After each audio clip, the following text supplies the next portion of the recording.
Well, none of them can hide from the truth, yeah. Children have to go back to the roots, yeah. None of them can hide from the truth, yeah. Children have to go back to the roots. I'm telling you now, the truth. Telling you, yeah, the truth. You have to go back to the roots. Go to the roots. Yeah, man, you know, this is Benjamin out of the Smiling Coast, West Africa, Gambia, representing for the one and only Abu, the big man you don't know, the Soninke warrior, the man that brings the truth, Soninke warrior, the sign of enlightenment, the Soninke warrior, the righteous and the true African. Abu, reveal the truth to them, you know, no matter how them try to run from it, because none of them can hide from the truth, yeah. Yes, we have to dig back the roots, yeah. Fire! Subscribe now.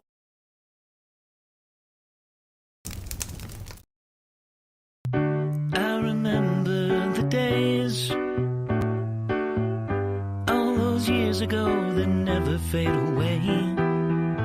And I remember your face when you hit the ground. I can recall the time and place on a midnight walk through the old streets, trying to turn back the clock to the days of old, back to the days when all the things we knew were made of gold. As the world moves on, time sings a song. In the old neighborhood. All right. Ladies and gentlemen, welcome to the Afridamus Report. I'm your host, Afridamus. I want to welcome you to another edition of the cancellation of the Pan-African conference in Ghana. But before I get into that, I want to say, please make sure you like and subscribe to the channel. But ladies and gentlemen, before we get into these conversations, people, generally, when it comes to this Pan-Africanism stuff, it's a lot of, back and forth, and people generally, would come online and try to, I call it intellectual masturbation, where people quote all these books. Don't get me wrong. I read books, okay? I'm not saying reading books is not a good thing. I encourage you to be an avid reader, because reading takes you into a world that, like, instead of being self-centered, thinking, you know everything, and everything that that's just the end of it.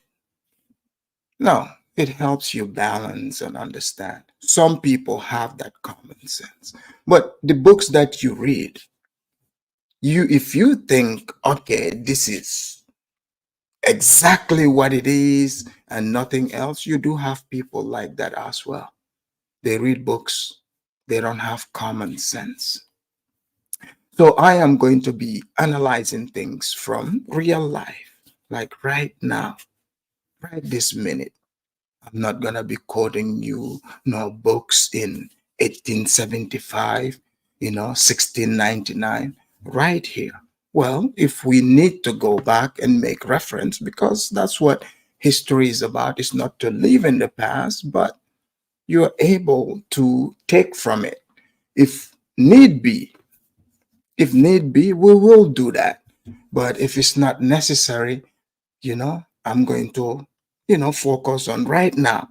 The reason why I'm saying this is for those of you that are going to eventually probably call in, and folks, I'm not trying to control anyone's conversation, but let's talk about right now, right this minute. Africa is very weak. Do you guys know this? This is why when some Africans come on the panel, when Africans going at each other talking about their economy, That's like dwarfs. Dwarfs arguing about who is taller. That's what that is. Look, you guys just remembered. I just came back from, you know, Gambia for three months. And some would probably dismiss it. Oh, Gambia is a small country. Sure, it is. But it is in Africa. You're that big country, have the same ills as Gambia. It's like dwarfs laughing at each other. And you realize this when you go to Africa. For me, personally, living in America for so long, you know, adapting to the American way of life. You know, some of you come here, you know, you pretend, or maybe you're not living the good American life, but some you pretend like, oh, it's a bad thing to talk about the good life you're living. See, I'm not a liar. That is the thing. That's what hurts most people about me. I speak about the facts. When I talk about the good American life, this does exist. And when I went to Africa, even when I was in Turkey, I look at it, I'm like, you know, I have American privilege.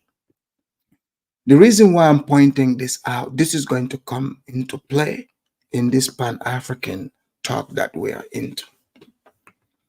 Because you have Western Black Pan-Africanists. I take myself as an example. If the way that I live, the lifestyle I'm accustomed to and what I'm used to, of course, when you go to Africa, you're going to be like, man, I want these people to experience the same thing. I feel the pain of the Pan-Africans because you have the Pan-Africans, I'm talking about the genuine ones who have experienced a different way of living. And they're like, look, how can we bring this to this environment? But now you are met with the unbelievers. That's what I call them. They are called the unbelievers because the type of lifestyle that they are yearning for, you've already lived it. That's your life. That's how you live. But they would still want, they want to get to that point, but they want you to take advice from them because they don't believe that this lifestyle, this way of living actually does exist. So in Africa, those people are the people in charge in all different sectors. You think these people are actually doing this on purpose? Sometimes I don't think so.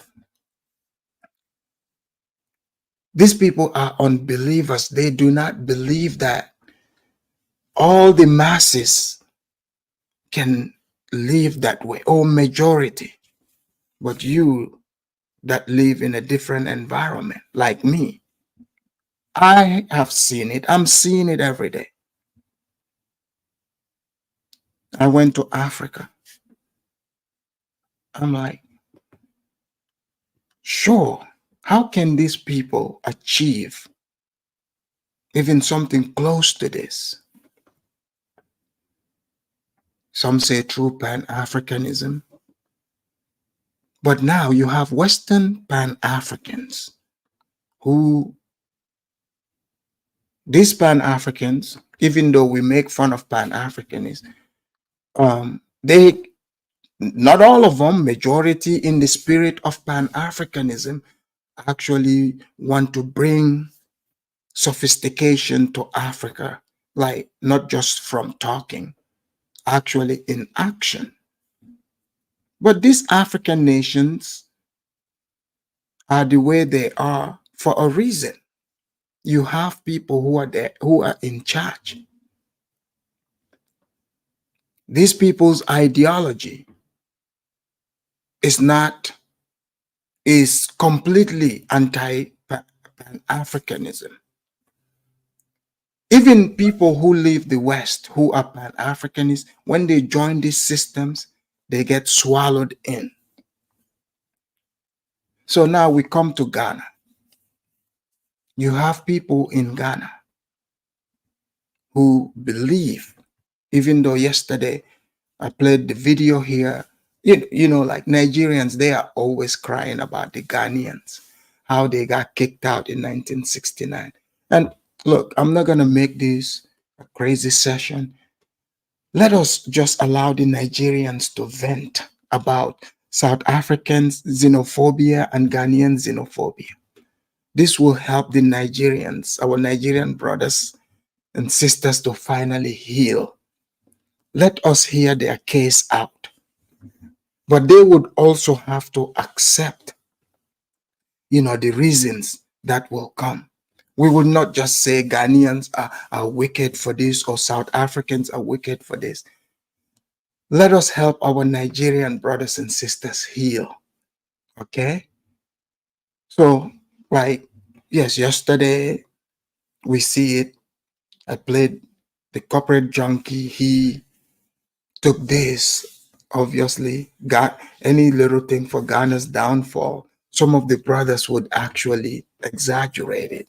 And, you know, he wasted no time to, you know, lay out all of Ghana's past, you know, misdeeds. And then he laid out South Africa's too. He went on to promote that they are, in fact, the real Pan-Africanists in action. That's fine. But there's these old guards in charge in Africa. For example, Ghana has Nana Akufo as the president. Nana Akufo, this man can speak really well. He gives great speeches. Great speeches. And that's another ill about Pan-Africanism. You have to give the people great speeches. And he's captivating. He's captured the minds of the diaspora, the Black diaspora. You know, he's able to convince them with his great speeches. And people started saying, Nana Akufo is a Pan-Africanist, is a Pan-Africanist. Okay. Now, what is Pan-Africanism? We will have to ask this because Pan-Africanism has lots of different meanings. So some people might come here and say, no, Nana Akufo is not a Pan-Africanist, blah, blah, blah. But he's inviting Pan-Africanists, he's doing Pan-Africanist talk. What's his version of Pan-Africanism? We don't know that. And then you have PLO Lumumba, whom the things he says, great speaker, he speaks facts. Okay? I have listened to some of these talks. The man, I mean, he is on point. He lays it out like it is. He talks about how weak Africa is, which is true. People don't want to hear that, but this is a fact. You know, you compare the lifestyle of people here in the United States and you go to places like Gambia, you're like, what the hell is going on? You know, if sometimes if you're like, you know, is this even real? So he points things like that. It's like Africans like to say, oh, we have all these resources, you know, they want to cry. It's like, sure, you have it, but it means nothing for you because you can't do anything with it. You can't even feed yourself. You have fertile land and you're still importing rice. And the rice that you're importing is not even the quality rice. They, you know, like this Thailand, can you imagine Thailand? Most African countries import rice from Thailand. So it's like the rice waste from China and these places, rice that is put aside to feed their horses. This is what they send to African countries. When in fact, in places like Gambia, can grow tons of rice. because it's got lots of fresh waterways all throughout the country. Then you ask yourself, how come this is not happening in these countries? Like, what is the problem? You see, like the people in charge, who are they working for? So now Nana Akufo, he did the year of return. You guys remember this? So the Pan-Africans are like, guess what, guys? Kwame Nkrumah is from Ghana. Now Nana Akufo, he's doing this year of return. Little did you know, I mean, people had the debate. They forget that Nana Akufo is a politician. He's a politician. Now, the politics of blacks all over is now becoming globalized. This is global black politics. Ghana is in trouble, needs some money. You know, all black people that say they are Pan-Africans have to contribute to help with the relief of Ghana's funds. So therefore, guess what? Kwame Nkrumah is from Ghana. Pan-Africans love Ghana for that.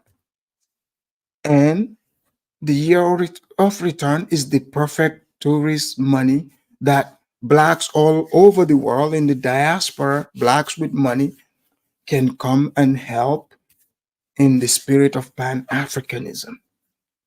He did it through politics. So the people now, the Pan-Africans are thinking, now we are legit. This is what these videos are showing. Pan-Africans thought now they are legit, and they thought Nana Akufo is a real Pan-African, you know, but he is practicing his version of Pan-Africanism. That's the politics side. So now Pan-Africans, in order for Pan-Africanism to actually take root, Pan-Africans have to be in power, just like Kwame Nkrumah was in power. Let's just call a spade a spade. But now, how are these Pan-Africans gonna get to power? Nana Akufo was doing it, you know, they did it sort of like a social, sort of like this is just a one-time thing, social media thing. Let's make money, you know, these people are not, let's not take them serious. You see? So it's easy for them to do that with the black celebrities, with others, because it will be hard for them to get political power. But the Africans who are Pan-Africans, who are thinking the same thing, because look at the Pan-African talkers. Now Peter Obi, he's a Pan-African, a Nigerian politician who ran for president. Julius Malema wants to be president someday. So if you want your ideology to come to fruition, you would have to be in power. So to be in power, you have to remove someone from power, because it means that person's ideas are the opposite of your idea. So it means indirectly, these Pan-Africans are saying Nana Akufo is not a Pan-Africanist. And he knows this. He doesn't want the young Ghanaians' heads to be filled with this mumbo-jumbo Pan-Africanism. So he came up with a plan. Let me play, my fair use here, and we will go straight to the video. The young Ghanaians, showing their discontent. And then we will come to Dr. Arikana Chimbori. Would hear her too. Let me play my fair use here.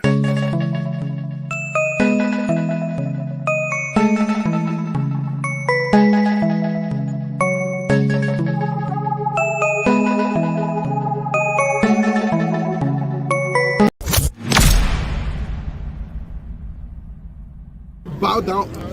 We as Ghanaians should bow down our heads in shame. All those calling for this, because Nkrumah that we hail is a Pan-Africanist. Right.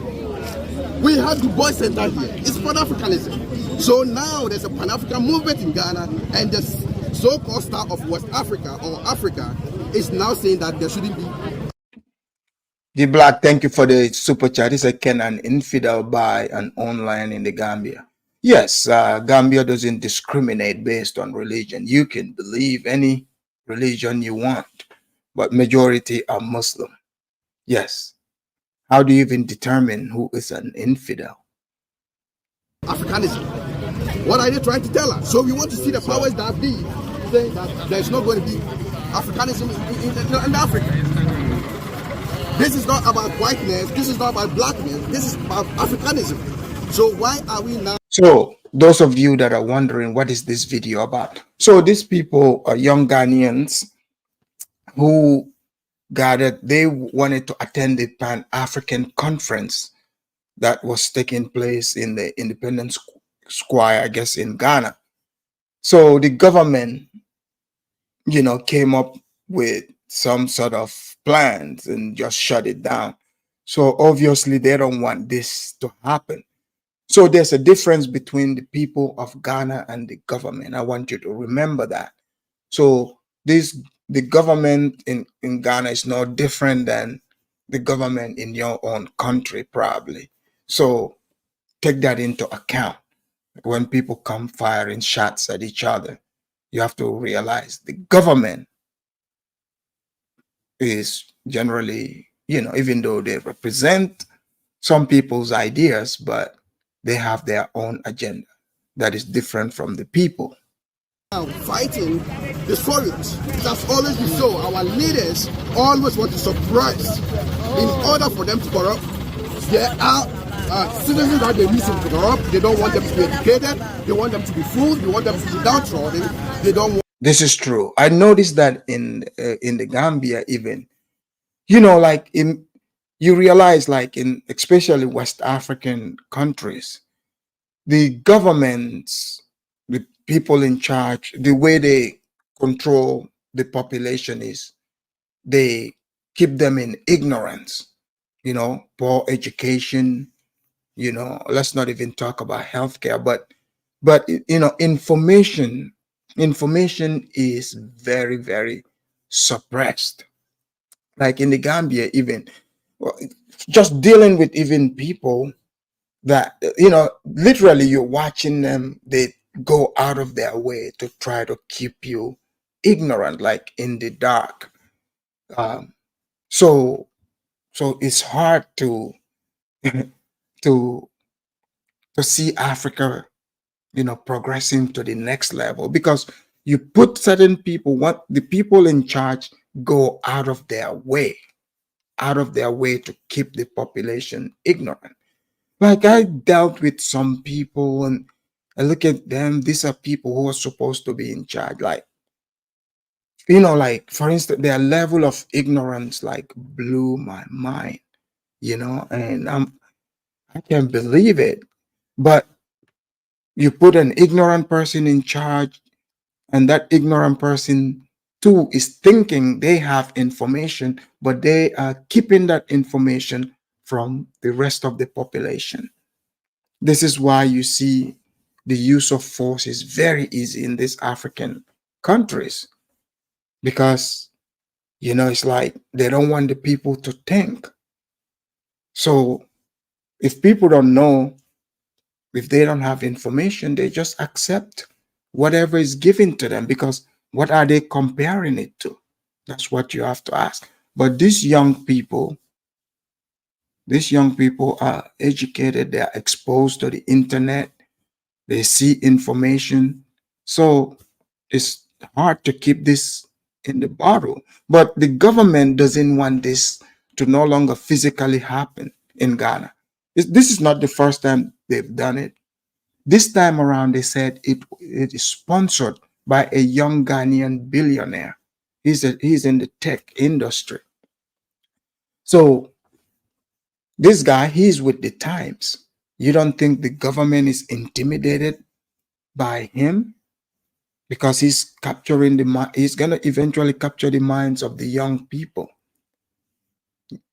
So just like Peter Obi, the Nigerian politician, you know, in Nigeria, it's mostly the young Nigerians that, that support him, and in the diaspora. That's why he's got, a lot of influence in social media land. But that is different from what is on the ground. The gatekeepers on the ground, they got this on lockdown, as you can see right here in Ghana. I want them to be spoken as I am, because they might be thinking I'm an activist. I'm trying to change. So that, yes, there's a leaders that doesn't want us to climb down. They don't want us to bring us to the table. They are the old men. Look at African leaders. We have people 80 years all over the world, or all over Africa, who are African leaders. We don't have a youth. So if Malema, who is 42, will be 43 soon, is trying to revolutionize Africa, we should be able to say, yes, this is a start. If Peter Obi is revolutionizing the democracy of that. See, this guy doesn't understand.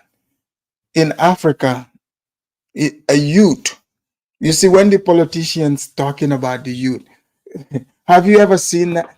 Like, usually they are like, you are not a, 50-year-old is still a youth. Okay.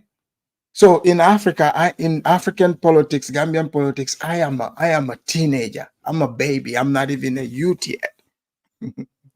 Can you imagine? Didn't you see, like, for example, it's like the old men. These guys have been on the grind for so long. Look at the president of Liberia, the old man. The man I think he almost passed out in his own swearing in ceremony. I would do a video on that. Okay. You have Nana Akufo. You know how old Nana Akufo is? He's like 80, but he is been in politics his whole life. So these guys, they've been grinding forever. Look at Nigeria's president, Bola Tinubu. People that think Bola Tinubu just arrived today, they're like, oh, this old man. Bola Tinubu is been in politics, pretty much his whole life. So it takes a while. So these people, eventually they see this as, like, this belongs to them. This belongs to them. So when you come with your Pan-Africanism stuff, it doesn't work, because you are a threat to their ideas. Let's just call a spade a spade. Nigeria, you should be able to embrace it. So this is what we are all calling for. That this is a harmless program. I think in every aspect of life, there's going to be an obstacle. This is just a harmless obstacle that we have to cross. That you should not be dismayed. They should not be discouraged by programs being cancelled. They should always understand that, yes, there are going to be obstacles placed ahead, be the powers be, but they should still persevere, because Africanism is a core, and they should do that in order to enhance our life, because we need this. These are some of the things that we need. So here at Black Star Square, Independence Square, where this event was to be happening with these speakers coming from other... So you guys see it. The crowd was popping. Black Star Square looking like Atlanta. All the ladies showed up. They got their hair done. The Ghanaian Pan-Africanists got their kente cloth on. I mean, everybody was, they were ready. They were ready. But this is what happened. Parts of Africa, and so many people traveled here from other countries. Youth have traveled from across Ghana to be at this event because they wanted to hear these speakers, these Pan-Africanists speak today. But unfortunately, the event has been canceled. And so they want answers. They want to know why it's been canceled. And they are saying it's Constitution Day, and they're exercising their right to speak, their rights to come to an event like this.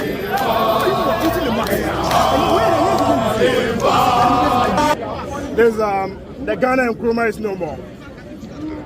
So this is not, you see it. So obviously Ghana, the young guy, we have young Ghanaian Pan-Africanists. So the ideology of Pan-Africanism still alive with the youths, but the old politicians, they don't want that to take hold of the place. So let's hear them out. The Kwame Nkrumah of Ghana is no more. But there are other Kwame Nkrumahs of Africa. Professor Lumumba on a flyer, a young leader, I will run here. Dr. Arikana on a flyer, for free, I will run here. Julius Malema on a flyer, I will run here to listen to Julius Malema. Peter Obi on a flyer, I will spend the last penny to be here. I stand here as the General Secretary of the over 12.5 million Ghanaian students of this country. To my knowledge, almost all students. So over 12.5 million Ghanaian students. So he's speaking in their voice. I guess he's their president. So it looks like there's a lot of young Ghanaian Pan-Africanists, like the tech guy, Nana Bedioka, something like that. But yes, guys, get the likes up. The Kio said, I recently read that there was a coup attempt in Ghana and the perps were arrested and will now be put to death by firing squad. Did anyone else hear about this? Oh, I have not. Maybe somebody might. Put in the chat if you did. Leaders in this country were invited to this convention. Why? They know this is a convention that will ignite the voices of Africa. They know this is a convention that we would have to listen to the other Nkrumahs of other countries. I got here and I'm told that powers from above have stopped the program. I'm sad. My constituents have come 12 hours, 16 hours from the hinterland to this place. They are going back home without nothing. I am sad. The very speakers that were invited in this country. So you see how the real Pan-Africanists, in Ghana, how they felt about this. But we would eventually explore on these YouTube streets how some took the cancellation of this as the opportunity and say, oh, Pan-Africanism is dead, took shots at Africa. But you see how this guy is a real Pan-Africanist. He is very hurt, deeply hurt by this. He didn't say he's going to stop being a Pan-African. That's how you know he's real. Guys, get the likes up. They are going back to their hometowns. What are they taking about Ghana to that particular country? Why? The question is, why a very sensitive day like the 7th of January, a constitutional day, a democratic day, a convention like this is... What? I'm sad. I'm sad. Yes. The New Africa Foundation released a press release to let people know what's going on. The press release says the convention, a Pan-African event, which was to take place today at the Black Star Square in Accra, Ghana, has been cancelled by the government. We regret to inform you that the government has cancelled the above Pan-African event, which was... So Ghana's government is acting like a white supremacist. To take place today at the Independence Square in Accra, Ghana. All the special guests have arrived and thousands of people have come from all over Ghana as well as around the globe for this historic event. We have just been informed of the cancellation of this event a couple of hours before its commencement. This event was approved by the government in November of 2023. This came as a shock to us and as a devastation to our dignitaries and special guests who flew in from around the world. We at the New Africa Foundation apologize for the inconvenience this may have caused to our audience and the public alike. Please be aware that this situation is and was beyond our control. And that is the official statement in regards to the cancellation of the event. Let us all unite to oppose and make them great and strong. Yes, we are all involved. Yes, we are all involved. We are all involved in building a motherland. Arise, Ghana youth, for your country. Well, first of all, I'm here in Accra. I'm here in Ghana. I'm 27 years. So these guys were in high spirits. So these Pan-Africans are not joking. So guys, get the likes up, you know, and especially I know a lot of you Pan-Africans are in the cloud, unless if now, you know, you're comparing your Pan-Africanism to the real ones here and you got intimidated. But let me show you more of the real Pan-Africans. In Ghana, really feeling the rise of Africa. And I came here to this program today to hear the leaders that are motivating and inspiring young people and even me, old people, to really work for this continent, to come back and work for this continent, to stop giving our money to China, to stop giving our money to Europe, to stop giving our money to America and our human resources. Well, we are here. We must rise for ourselves. We must own our own story. We must tell it like it is. And this is a tell it like it is moment, okay? I came here to hear what is going on, to hear it like it is. Our story, our own story, not from anybody else. This is why I'm here. Now, at the last minute, I walked up at 5 o'clock because, you know, I'm from America, I'm always on time. And I'm told at the last minute the program is not going on. Why? Why is the program not going on? You mean I saw all these people flying into Kotoko? People are here coming from far and near. Why? No reason at all given whatsoever. The powers above. Now God hasn't shut this down, so don't use that one. Okay? Powers above. I don't know who the powers are, but they have shut this down. This is the home of Dr. Kwame Nkrumah. Whatever hosted here in Ghana, in the home of Dr. Kwame Nkrumah, for Africans, there should be no obstacle. So you see, like the video I reviewed yesterday, the corporate junkie, he added the Nigerian twist to it. So it's like, do you think Nigerians are jealous that Ghana is getting all the Pan-African shine? But they are saying, oh, look, you know, don't follow these Ghanaians. You see, they're xenophobic against us. Do you think Nigerians are jealous? Eventually, I'll open the line so you guys can, you know, respond to these questions here. But this man traveled all the way from Liberia. He's a Liberian Pan-Africanist. He's got the red beret on. So these guys are serious, okay? They are not just sitting on the internet, you know, like, or talking about their Pan-Africanism is for the melanated people, okay? They, you know, exactly. Movement. Kwame Nkrumah was a Marxist, but hey, you know, Marxists, they, you know, like they have like, they either use like identity to, you know, get the people to think along those lines, you know, which would create division, dissension, you know, like we're seeing here in the United States. So, but yeah, let's hear the Liberian Pan-Africanist give his point. Nothing should be there to stop that. Coming from, you know, Liberia to be part of this program, and now hearing that there is a sabotage in the making. This shouldn't be happening on African soil. Black people, African people should wake up to this. This should not happen. I believe there are people that came from other places in Ghana to be part of this program. I wonder, those that intending to stop this program, what are they thinking? These people did not come here free.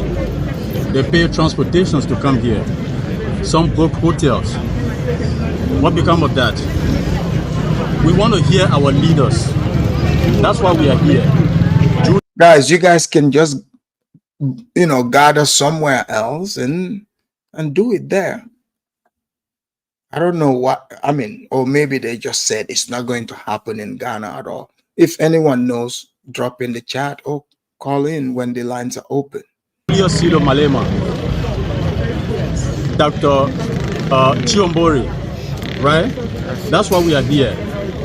And when this kind of thing is happening, what do you think Africa is showing to the outside world? If we can be distracted in our own homes, this shouldn't happen. The people of Ghana, the people of Accra, the people of Africa should stand up to this kind of thing. This is what CRC Julia Malema is fighting against. We fight for humanity, mankind. We fight for equality. If today you fight for, so is this guy EFF member, Liberia branch? Is those EFF have branches in West Africa too? Because Malema, you know, he has a lot of clout with the West Africans. Movements, are they blaming Trump for the cancellation? Who knows? I haven't heard that one yet. Equality, and the person that feel that they are above the reach of anything feel that you're offending them, which is not right.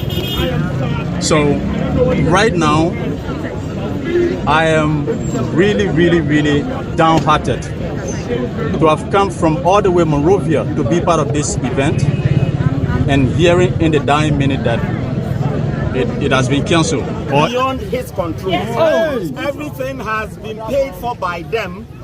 That is why they have. Can you guys hear me? I think I'm frozen or something. Okay. Let's see.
Sorry guys, I got frozen.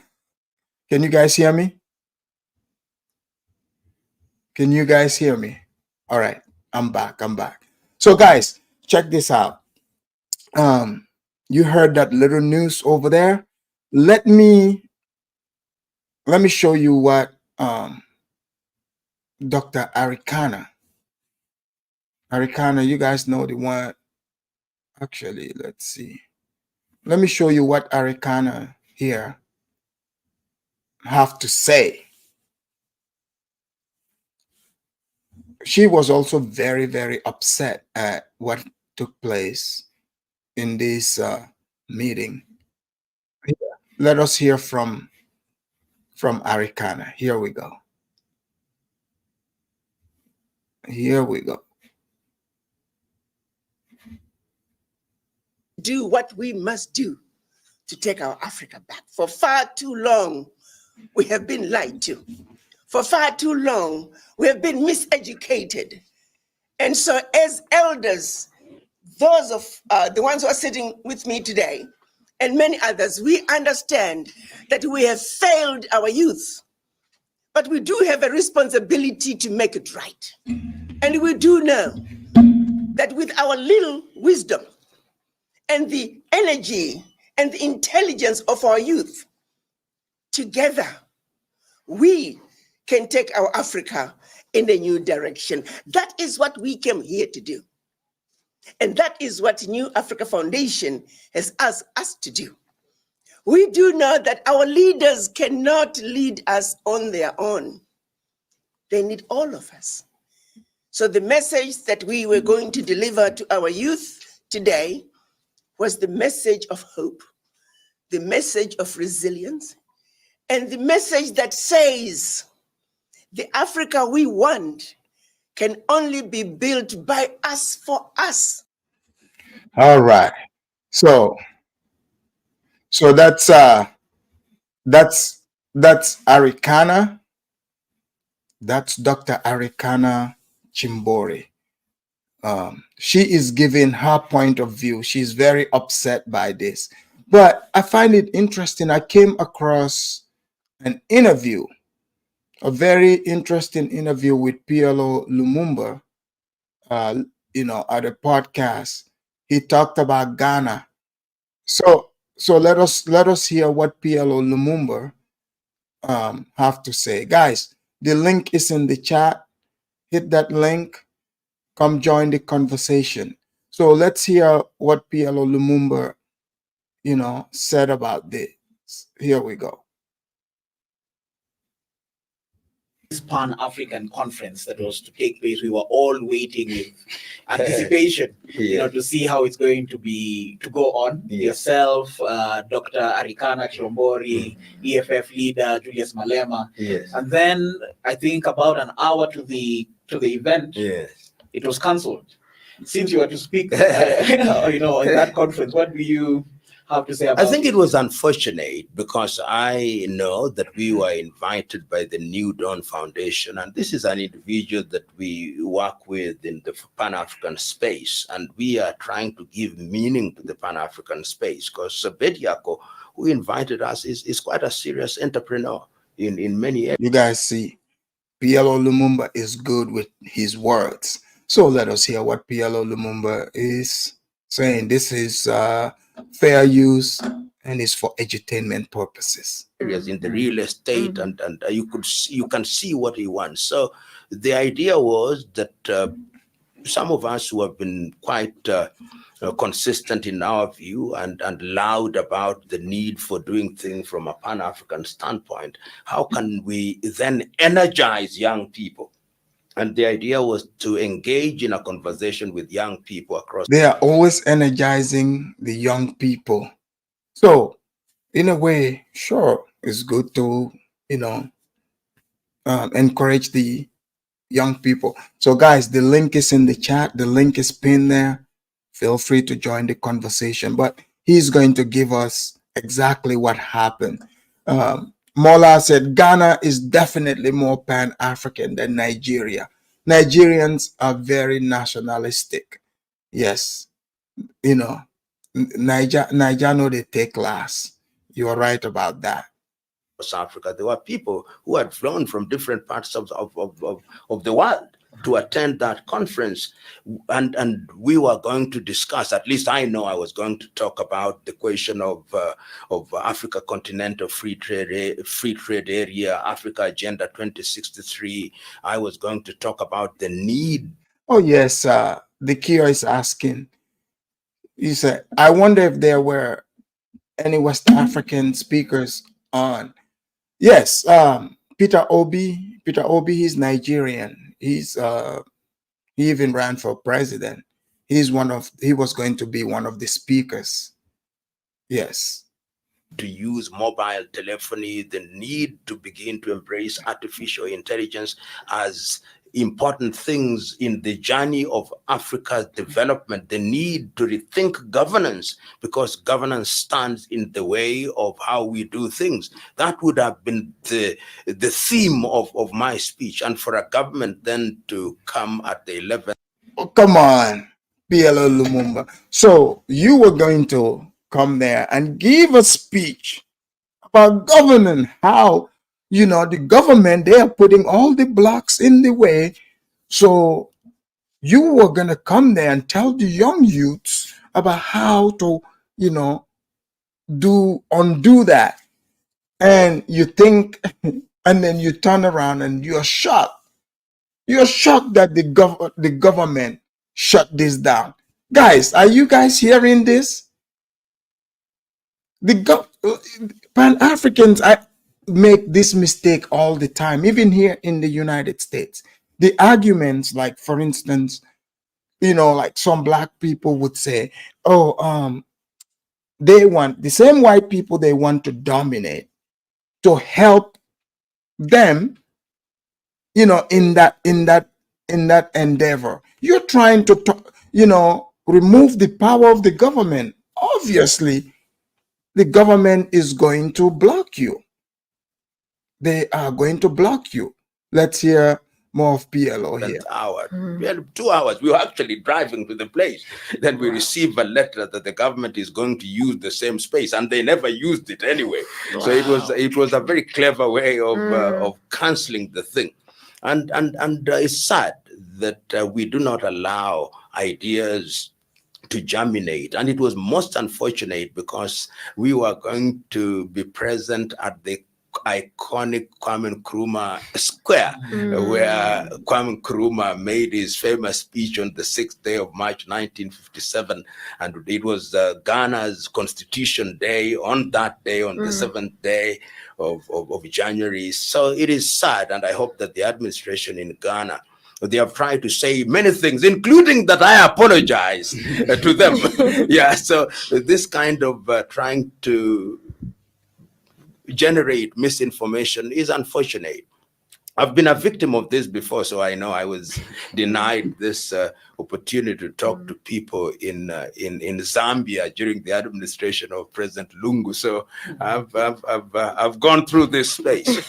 But to me, when this is happening, it also tells you that people are afraid of ideas. But yet it is people who have the courage to speak are good people. They mean well. Because those who are not speaking, you don't know what they are doing. At least you know what we are saying. You can deal with us. But those who are doing other things which are against the law are the ones that you should worry about. And when we talk about good governance, it's about sharing ideas. We don't say that we have the monopoly of. So PLO Lumumba is going to wake the youths up against, you know, the ruling system in the African countries. And the government is not going to allow that because that they see him as a threat. Simple. Ideas or knowledge. But we are simply saying we are putting these ideas on the table, and all of us in the African continent and without have a duty to talk about our continent for this generation and generations yet to be born. When these things happen, Professor, we definitely have to interrogate the credentials of these governments or administrations. And not so long ago, we saw the Ghanaian president himself when meeting, was it Blinken? Blinken. And he was basically throwing the Sahelian leaders under the bus, saying that. So he's saying they about to say Nana Akufo was snitching on the Sahelian countries. So let's hear this part out, and then, gentlemen, I see you there. We'll have the conversation. If they're inviting the United States into that region because they've seen and monitored to see that after the coups that happened in Burkina Faso, Niger, that there are talks that Wagner will be invited there.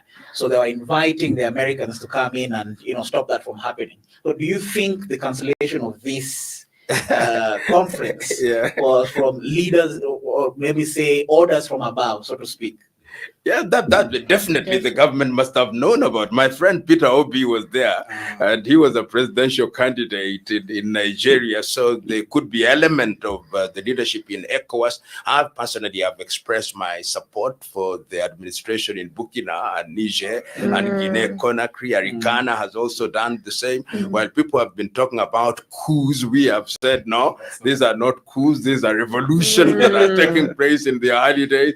So there is a sense in which perhaps when they looked at us, Julius was not there, but when they looked at us being present on the ground and with our kind of rhetoric, I think there are some who said, no, these are dangerous individuals who must not be allowed to share this dangerous information. So you never know what could have happened, because we are now in the realm of speculation. But I'm quite certain that there must have been some intelligence which told them this is not the time to allow these individuals to engage young people. But I personally hold the view that we would have had a very good. All right. All right, gentlemen. Let me bring the panel in. That's what PLO Lumumba said. Okay, Kidola, welcome in the house. Lozi, Al, welcome in the house. Kidola, you missed last night's show. Yeah, bro. Yes, very much. So Kidola, the conversation was because, the corporate junkie made a video, which, now we followed up by this, and corporate junkie was there crying.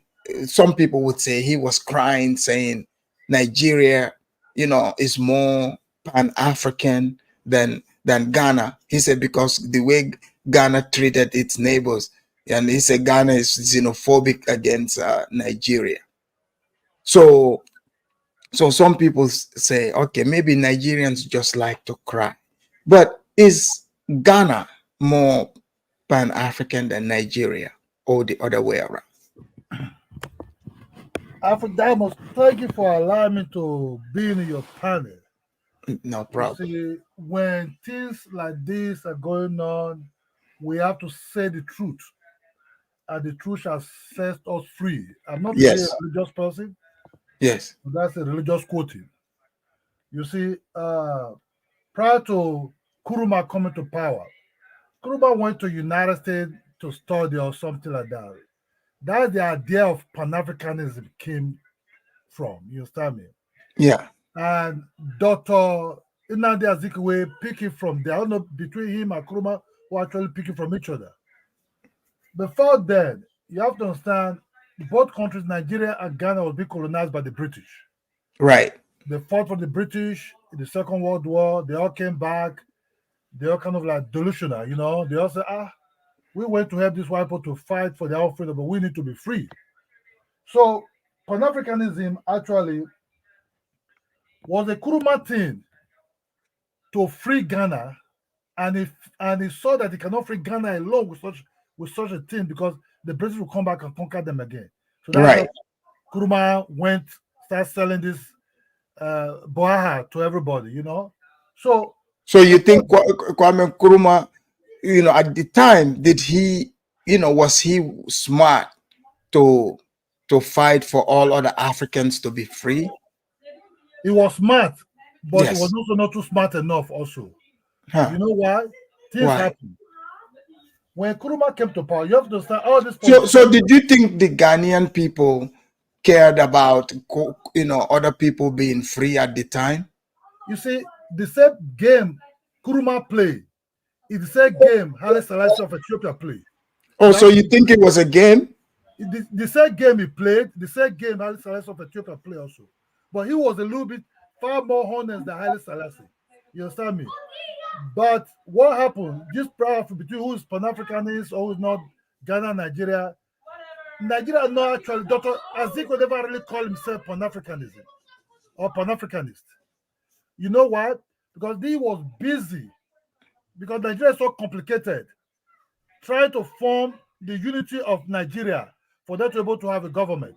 Yeah. But Nkrumah take it to the other level. He went to Guinea. He didn't really dance with Nigerians like that. You understand me? Even before then, there was this kind of hatred that was already coming inside Ghana, inside 1950s already. Really? So Ghana economy was booming at that time. So Ghana driving Nigeria inside 1969 or 1968, that was not really the real hate. So South Africa was in the first xenophobic attack against Nigeria. Inside that 1950s, that Ghana already came out.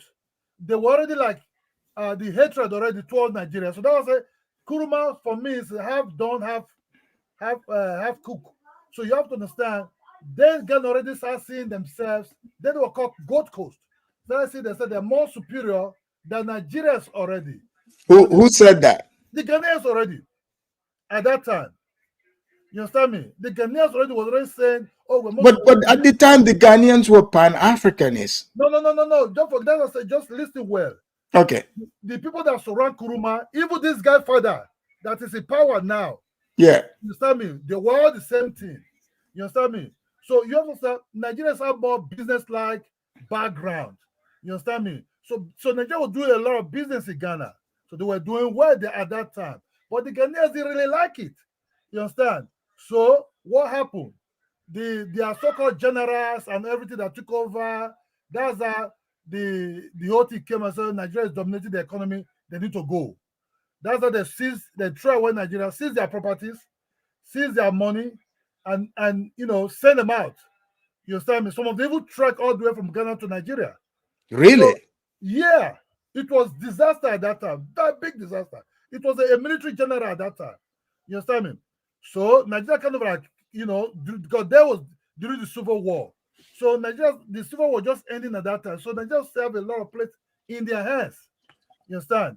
So out of the blue, when Ghana economy fall down, then the Nigerians, the Ghana started coming to Nigeria. Then some politicians in Nigeria say, no, it seems these Ghanaians, there's something there, because the Ghana started coming with prostitutes to Nigeria. You understand me? If you rent them a house, before you know, about 10 guys are coming to the same house at a time.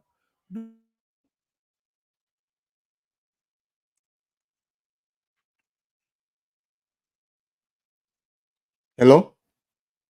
Are you there, Kidola? Reality. They say, no, Ghana bringing in prostitutes. That the so-called... Wait, you said, so they were bringing in prostitution? Yes, Ghana import a lot of their women as prostitutes at that time to Nigeria. You understand me? At that time to Nigeria, because they will rent a house. Before you say, this is my sister. The guys are into that. After Nigerian men thought it was their friends. You understand me? But the rooms were busy. What's going on? You understand? But some Nigerian landlords like it because it was giving them money. Men started giving up their houses, going to somewhere. Business was booming. Then some of these Nigeria corrupt politicians at that time, who were very corrupt, now find a way to blame, like what is going on in Nigeria now. Like find a way to blame the Ghanaians. Say, no, the Ghanaians are the one who came here to spoil this economy. They're bringing prostitutes, other morality.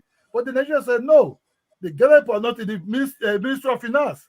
You understand me? That's how they retaliate as Ghana must go. That's the phrase of say Ghana must go phrase. So Ghana systematically have a secret hatred for Nigeria. Not now, even if you deal with them abroad. I have a saying, let me tell you the truth. There was a company that Ghana guy was working at, he was like under human resources.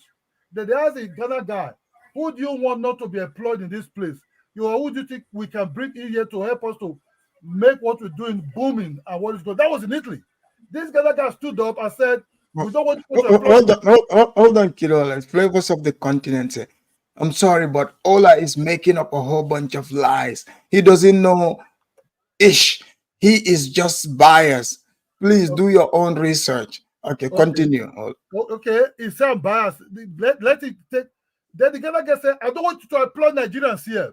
I don't like them. I hate them. You understand me?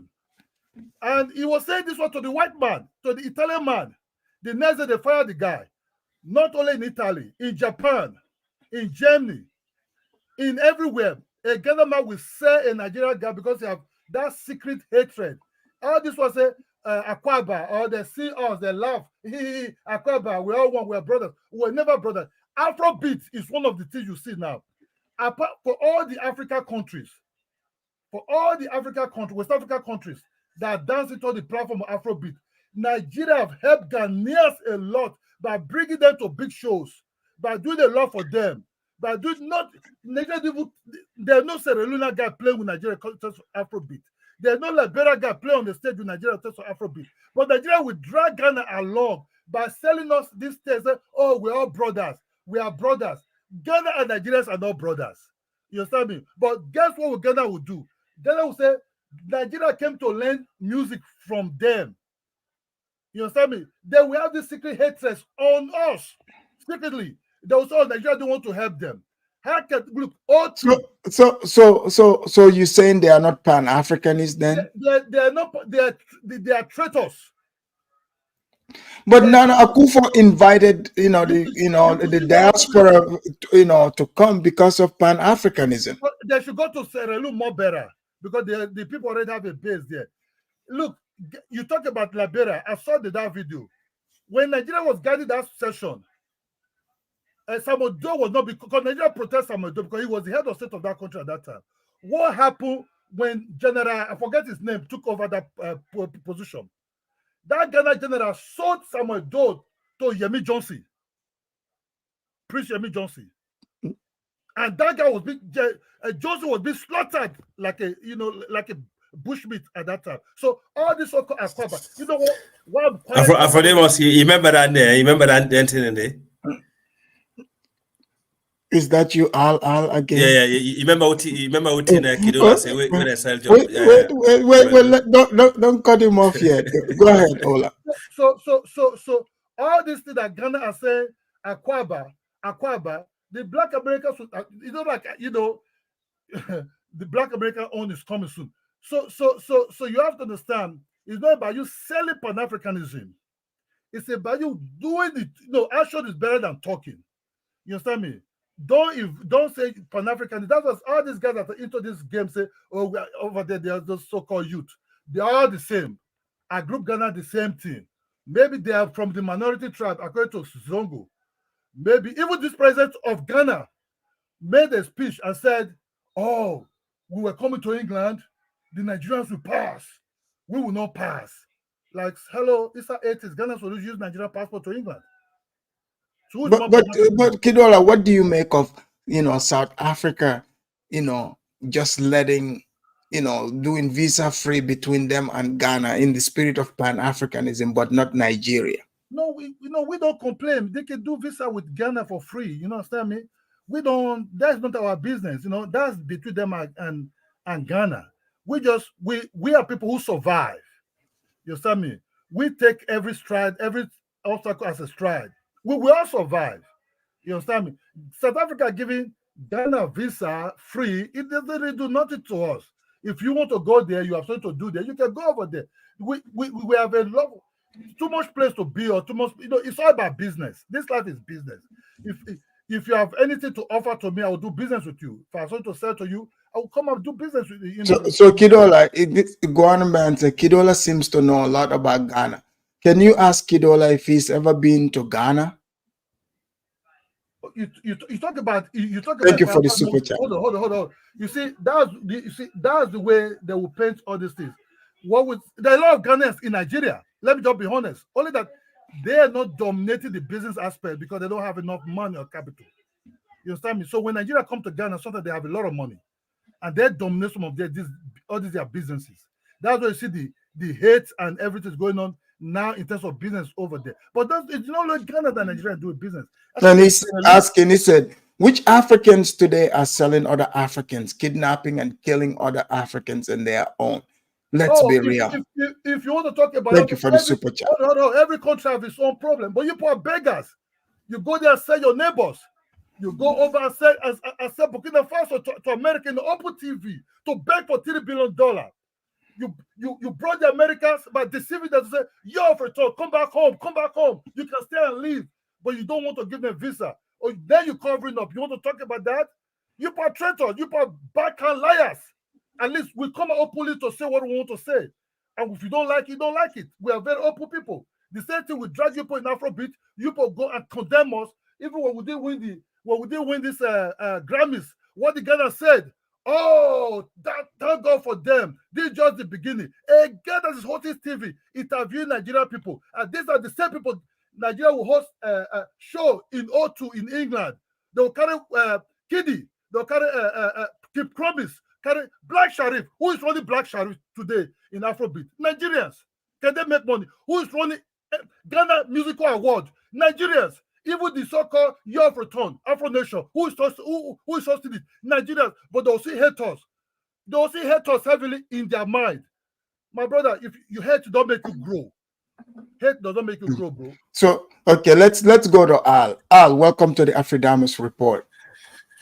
First of all, Afridamus on Jara, man, long time, man. Long time. So, Al, what do you think about the Pan-African, conference being cancelled in Ghana? Does that surprise you, Afridamus? Ghana. I mean, are you saying Ghana is not a Pan-African? They are not Pan-African? They're not Pan-African. Okay, first of all, Afridamus, when you talk about Pan-Africanism in West Africa, you know very well. No. Tell me what you know. I don't know. Okay. You got the floor. Tell me what you know. For me, Pan-Africanism in West Africa, in general in Africa, it starts from Sengbe Pierre, Baibure, Samori Toure, Alpha Jallo, Boubacar Biro. These guys in Senegal, these warriors are fought, to secure in Guinea-Bissau. These are the real Pan-Africans. All the rest that came after, like Kwame Nkrumah, Sekou Toure, and all this. These are all clowns, bro. What did they really manage to achieve under the banner of Pan-Africanism? Nothing. They're all grifters. Like when I look at this PLO Lumumba that's talking here, he came to one of the Nigerian show and I asked him, I say, you going around Africa, coming to West Africa, telling us about Pan-Africanism, but at least in West Africa, if you look at Nigeria, the economy is controlled by Black Africans, right? If you go to Kenya, where you come from, Lumumba, the economy is controlled by East Asians. So why didn't you start from Julius Malema was there supposed to speak too. Exactly. So Julius Malema, the land, why did he stay in South Africa and fight for South African complete liberation and take all those lands back that belong to he's already doing that. No, but he haven't achieved anything. He's just going out there shouting and flying banners. What is that going to achieve? So then you're in support of Ghana's government, shutting down this. Of Ghana's government. I think Ghana government are the biggest scam. Kidola is right in two things. Ghana government is a scam. They are scam. The biggest scammers in West Africa. That's known fact. And number two, the guy that sold Samuel Doe was one of the ECOMOG general that belonged to the Ghanaian military that sold Doe in Liberia. So they can sell it out for a change. That's not a problem if they obviously they can. But what I'm trying to say is these guys, for how many centuries they've been flying the Pan-African banners, around the continent. Obviously they're not achieving anything. What have they achieved so far throughout the history? Nothing. So, it's not about going out there campaigning about Pan-Africanism, but what are you achieving through it? At least Nigeria is doing, taking the steps in actually being self-sufficient and also making sure most of the businesses is owned by their people, not by foreigners. That's what Pan-Africanism means. So what about Ghana's xenophobia and South Africa's xenophobia against Nigerians? I think they're jealous. It's a hatred towards their own Africans.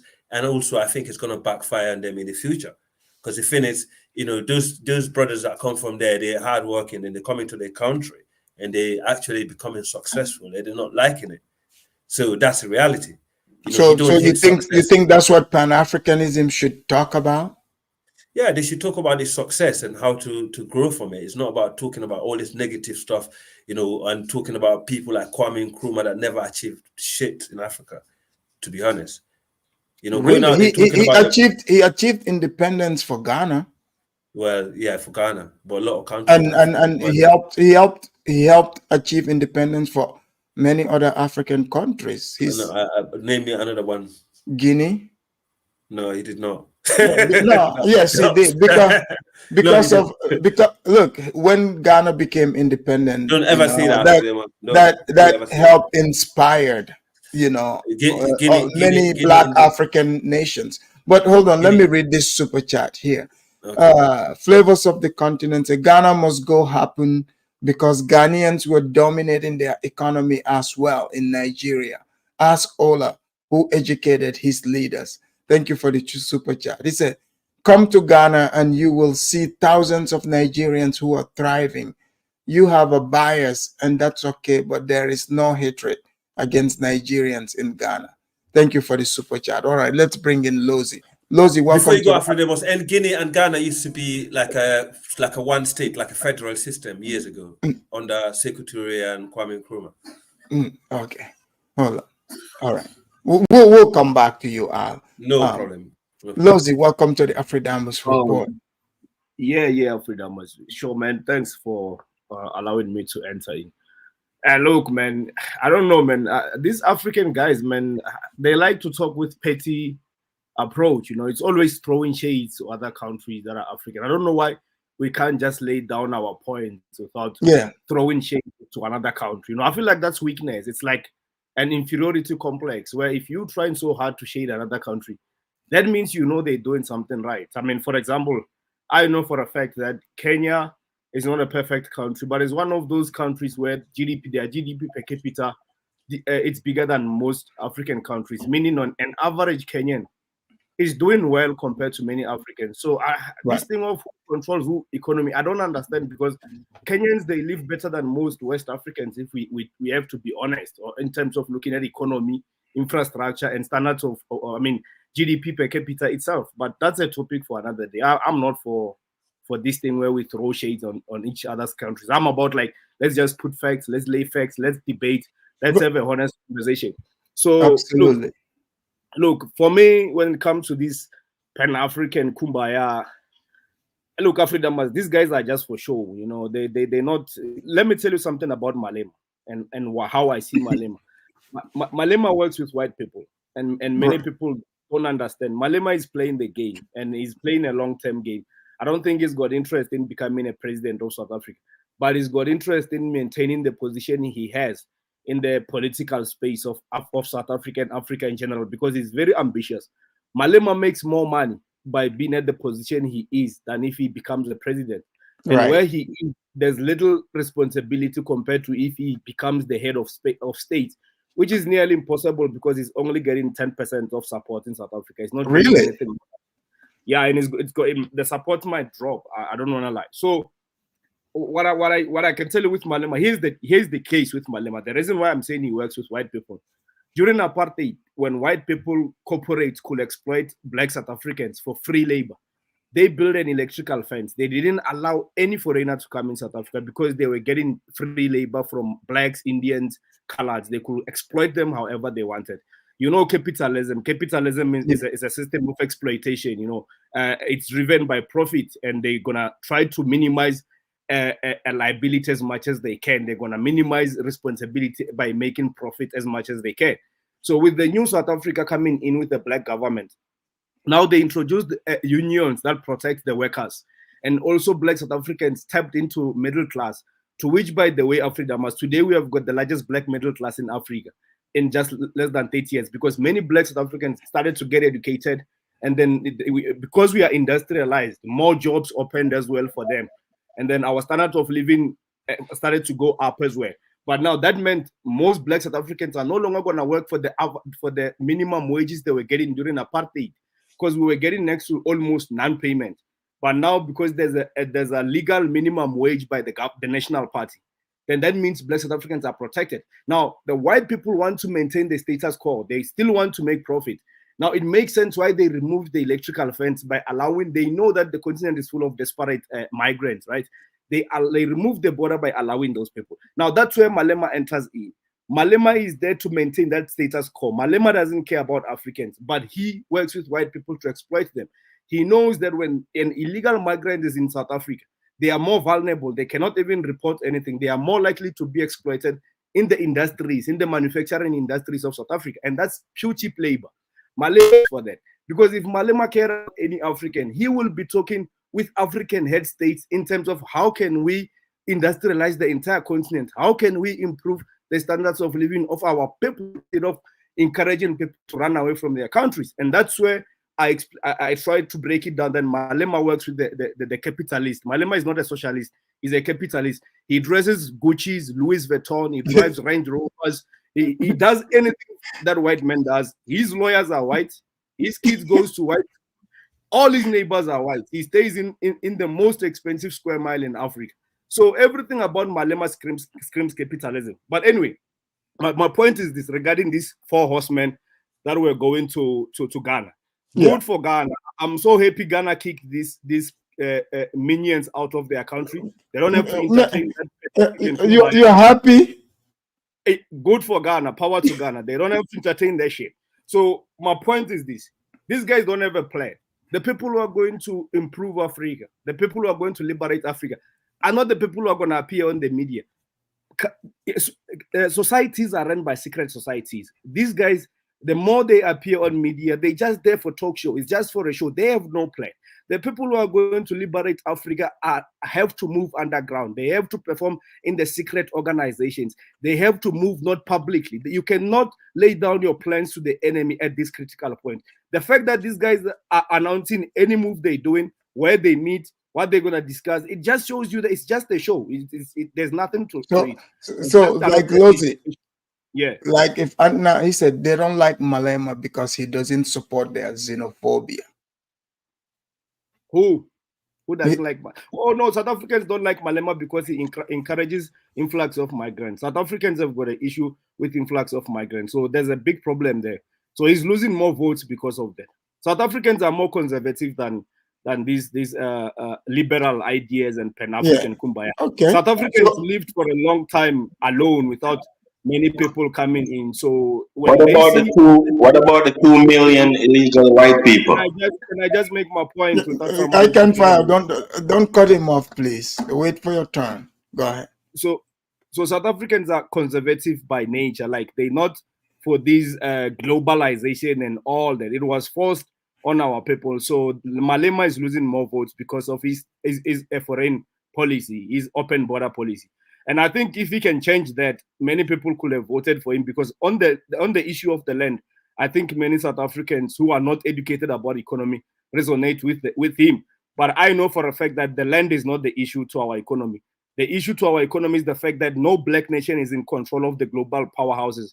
We are not part of the global village. And for us to have power, we need to have influence and dominance in the world. So even if you take the land back, many African countries, many African leaders, they've got their land, but those land are not productive because they don't control the means of production. The means of production are controlled by the global system, the global village, and they choose who they trade with, who they participate with. And the fact that you take your land back without controlling the system is a waste of time. Yeah, but thanks. All right, let's bring in Rashid. Rashid, welcome to the Afridamus Report. Yes, Afridamus, can you hear me? Loud and clear. Rashid, what do you think about the Pan-African conference being cancelled in Ghana? First of all, I want to say hello to the panel, everybody, and to the people in the chat. I think Ghana, they are really right to cancel the show. Okay, go ahead. Because this Pan-Africanism is dead. You know, it's only something was moved from the Congo, Niger people, from West African people only. Pan-Africanism. Wait, you're saying Pan-Africanism is for only Niger, Congo, West Africa? Yes. Okay, West African, yes. Because it came from the diaspora, who came from originally from the descendant of the slaves, Marcus Garvey and so on. So that's the Niger Congo descents who are in the West, who came up with this Pan-Africanism. Even the other African people, they don't even know what Pan-Africanism is. And then they push in that Pan-Africanism in their But Haile Selassie was a Pan-African. No, he was translating in a different way. I was even taught myself Pan-Africanism is to unite Africa and something like that. Yeah. But it's not. Reality is not. It's just like a racism. It's only black only. It's only the Negro people. It's only the Niger Congo people. And they say, oh, East Africans are not Africans. They are saying North Africans are not Africans. So they don't even consider me as an African. Those who are even, I was listening, Search But Kwame Nkrumah's wife was Egyptian. Yes, let me finish this. What is his name? Tunaja has put it really well on a different panel I was watching last week. He said that the black Americans who are really admixed themselves are saying to the North Africans, you are not African. Even themselves have people who look more like white, and they consider themselves as black, but they don't allow the North African people who are 30,000, 40,000 years living in that area, that they are not Africans. So yeah, I mean, I can interject. I think no, hold on, no, Al, let the man finish. Yeah.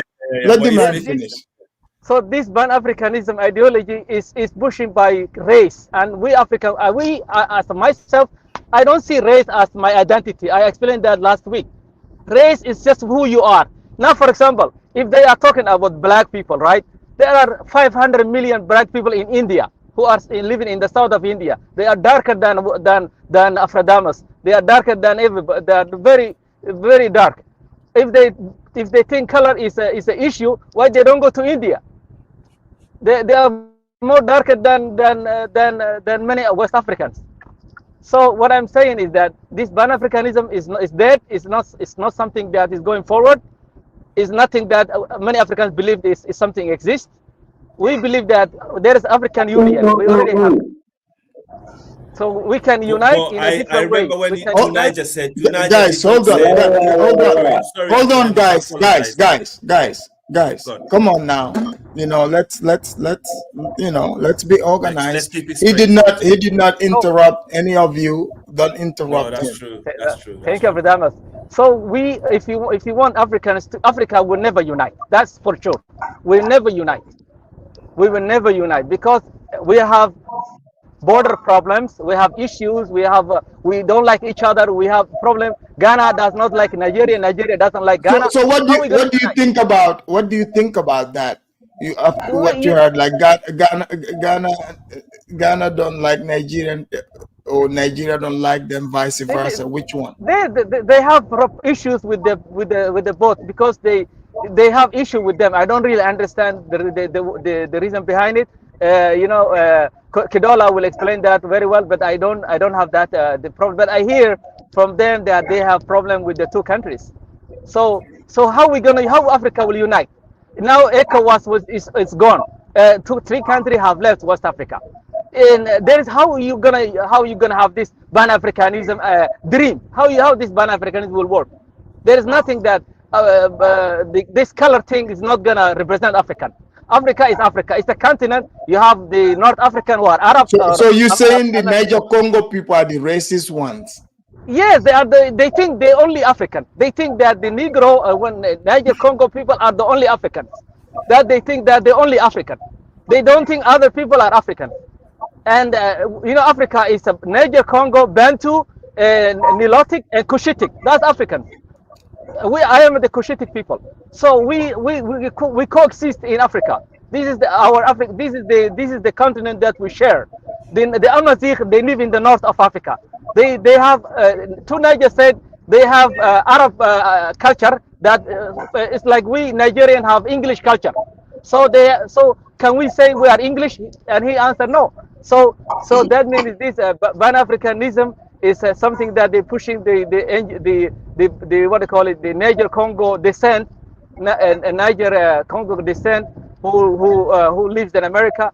They are pushing this thing. A few of members, it's also dying from the community. Also, it's not that big issues.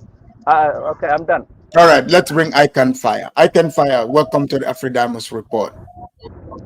Yeah, thanks. Thanks, So, Afrodama. Icon Fire, what do you think about the Pan-African conference being cancelled, being,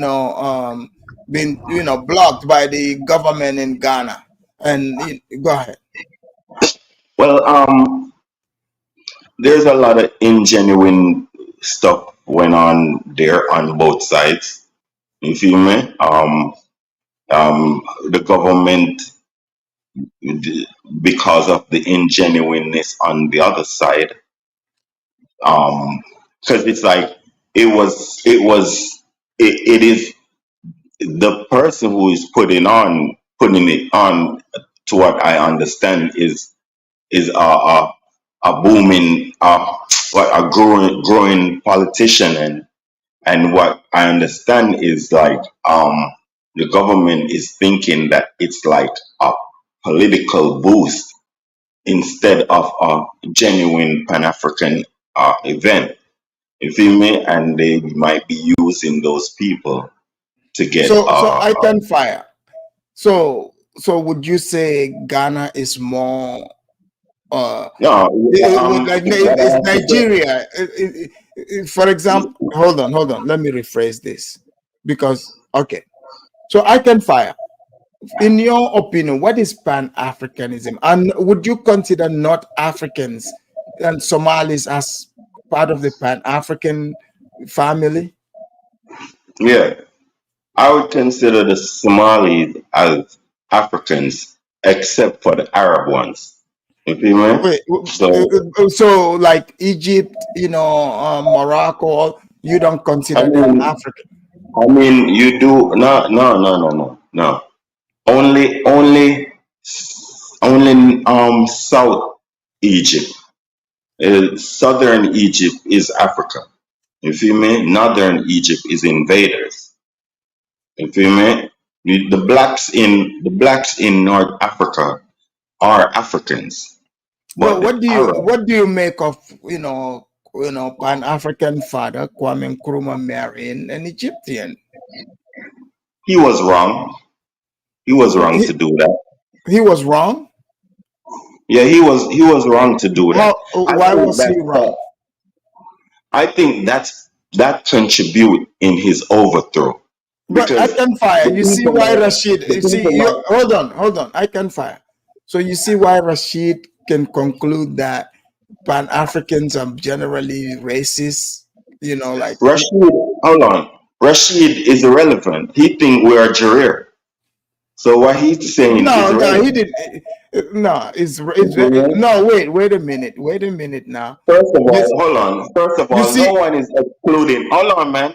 First of all, and you allow them to speak. Let me say something. First of all, nobody excludes Somali out of anything. Somalis are the ones that's excluding themselves, or some Somali. A lot of black Somalis, I think they are looking and glad that we saying things, because the Somalis that are not that black are giving them hell in Somalia. You feel me? So I know what's going on. You feel me?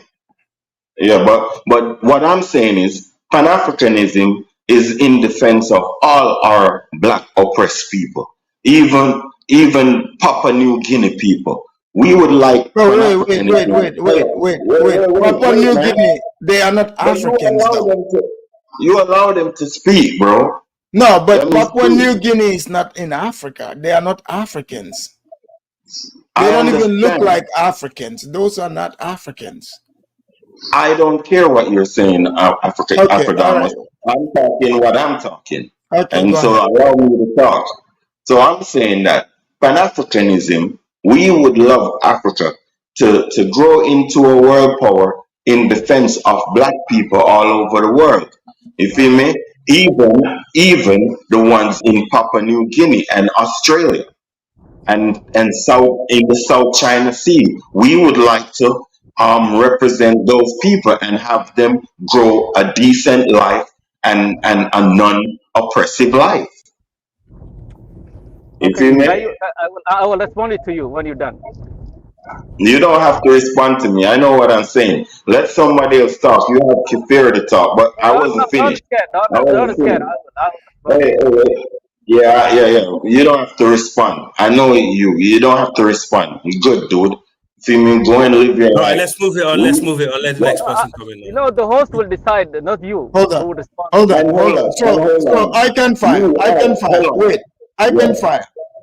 Last time, you know, like right now, you just said Somalis are Pan-African, you know, but you are excluding Rashid, and he said I'm what not. he's. I'm Wait, not wait, wait, wait. excluding Rafid. Last time, you said, you know, I noticed that you used color to exclude another man's opinion. You didn't want to, you know, listen to KBM because he was white.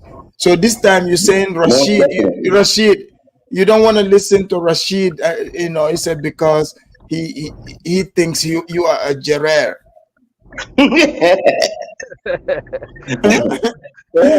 Like so but it's funny, right before you even spoke, the man just literally said this Pan-Africanism is you know, Niger Congo. He said it's racist. And Can then I speak? so Can I? would it safe Yeah, for one to conclude that would you consider yourself a racist? yeah. Um, um, I am prejudiced. I don't have the power to be racist, but if I have the power, I would be. Just because I No, would want to okay, return. maybe you don't have the power, but so what I mean, Listen, like hold in on, your hold on. wait, No. hold on. No, you're not Hold going to on. jump No, down my I can throat. fire. Wait, Hold wait. on. Let me finish. Let me finish. You can't just cut. You have to let me ask you. Just calm down, okay? So you're Yeah, saying they must go easy on the yard, man. Go easy on the Jamaican. you have the racism spirit in your heart. You just don't have the power. That's what you mean, right? Man. All right, fine. So, Right? let me speak. Go ahead. You're not gonna Okay. answer it. You feel me? Because I know you Africans, you bully black people. You feel me? And that's Oh, all you you can see, bully. you You see. feel me? So Anyway, you let see, me speak. Let me speak. Africans. Let me speak. So you're separate from Africans now. No, black people only bully black people. You feel me? Anyway, let me speak. Let me speak. This is what I have to say about what I'm my statement, right? Now we have known ourselves in a racist institution where a set of people, two sets of people, Arabs and whites, decide that they are going to make us their servants. You feel me? And we only deserve servant position in the earth. You feel me? In which that is racist. So I'm saying that if you, in your right mind, is upholding these things for one, the Arabs 1500 years, two, the white people for 500 years, and they seem actually relentless in their behavior. So my solution is an eye for an eye, a tooth for a goddamn tooth. Now Why not? nobody, But hold why on, would you? Why not stay in now your own nobody not gonna territory, keep in your own black country? now nobody not gonna keep stepping on my people, and I'm gonna be here. Oh, forgive them, forgive them. I'm not gonna do what they do. I'm not gonna do what they do. Africans need to do what white people do. You all is hypocrites. You think that you like white people, but you don't want to do what white people do. Well, white people don't like you in their place, so you're not supposed to like them in their place. White people don't make you develop and grow in their place and equal to them, so they're not supposed to develop and grow in your place. But White is it people, their job though? Is that white people's job? yeah, but what's your job? They make their job known. That's Whose what I'm job it saying. is? Wait, whose That's job what I'm is saying. it They make to their job develop you? known. Hold on, I That's what can. I'm saying. That's what I'm Whose saying. They make job? their job known. Whose job is it to develop oneself? It is our job to develop Then, so why are ourselves. you talking about white people? Because in order to do it, we have to centralize ourselves with only privilege, with only black privilege. We should not have white privilege in Africa. And you know, But and you come from Gambia. what is white privilege? You come from the Gambia. You know what white privilege is. You come from Okay, Gambia. let's bring in Kifaru. Come on, go ahead, Kifaru.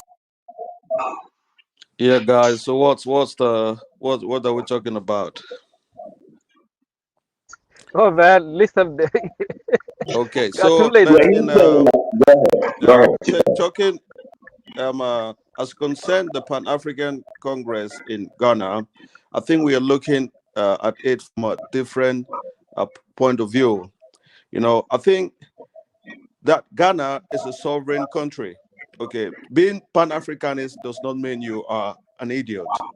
Okay, so it does not mean you an idiot and you expose yourself to some whatever kind of I don't know organization.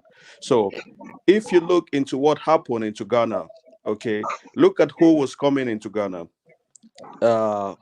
Julius Malema, Patrice Lumumba, Arikana.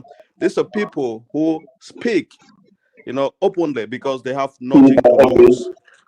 Okay, they've got nothing to lose. They have a great platform on the internet. They've got their own organization, but they just talk. And we know at this moment in time, Pan-Africanism sometimes, but we Pan-Africanists, we have radical Pan-Africanists.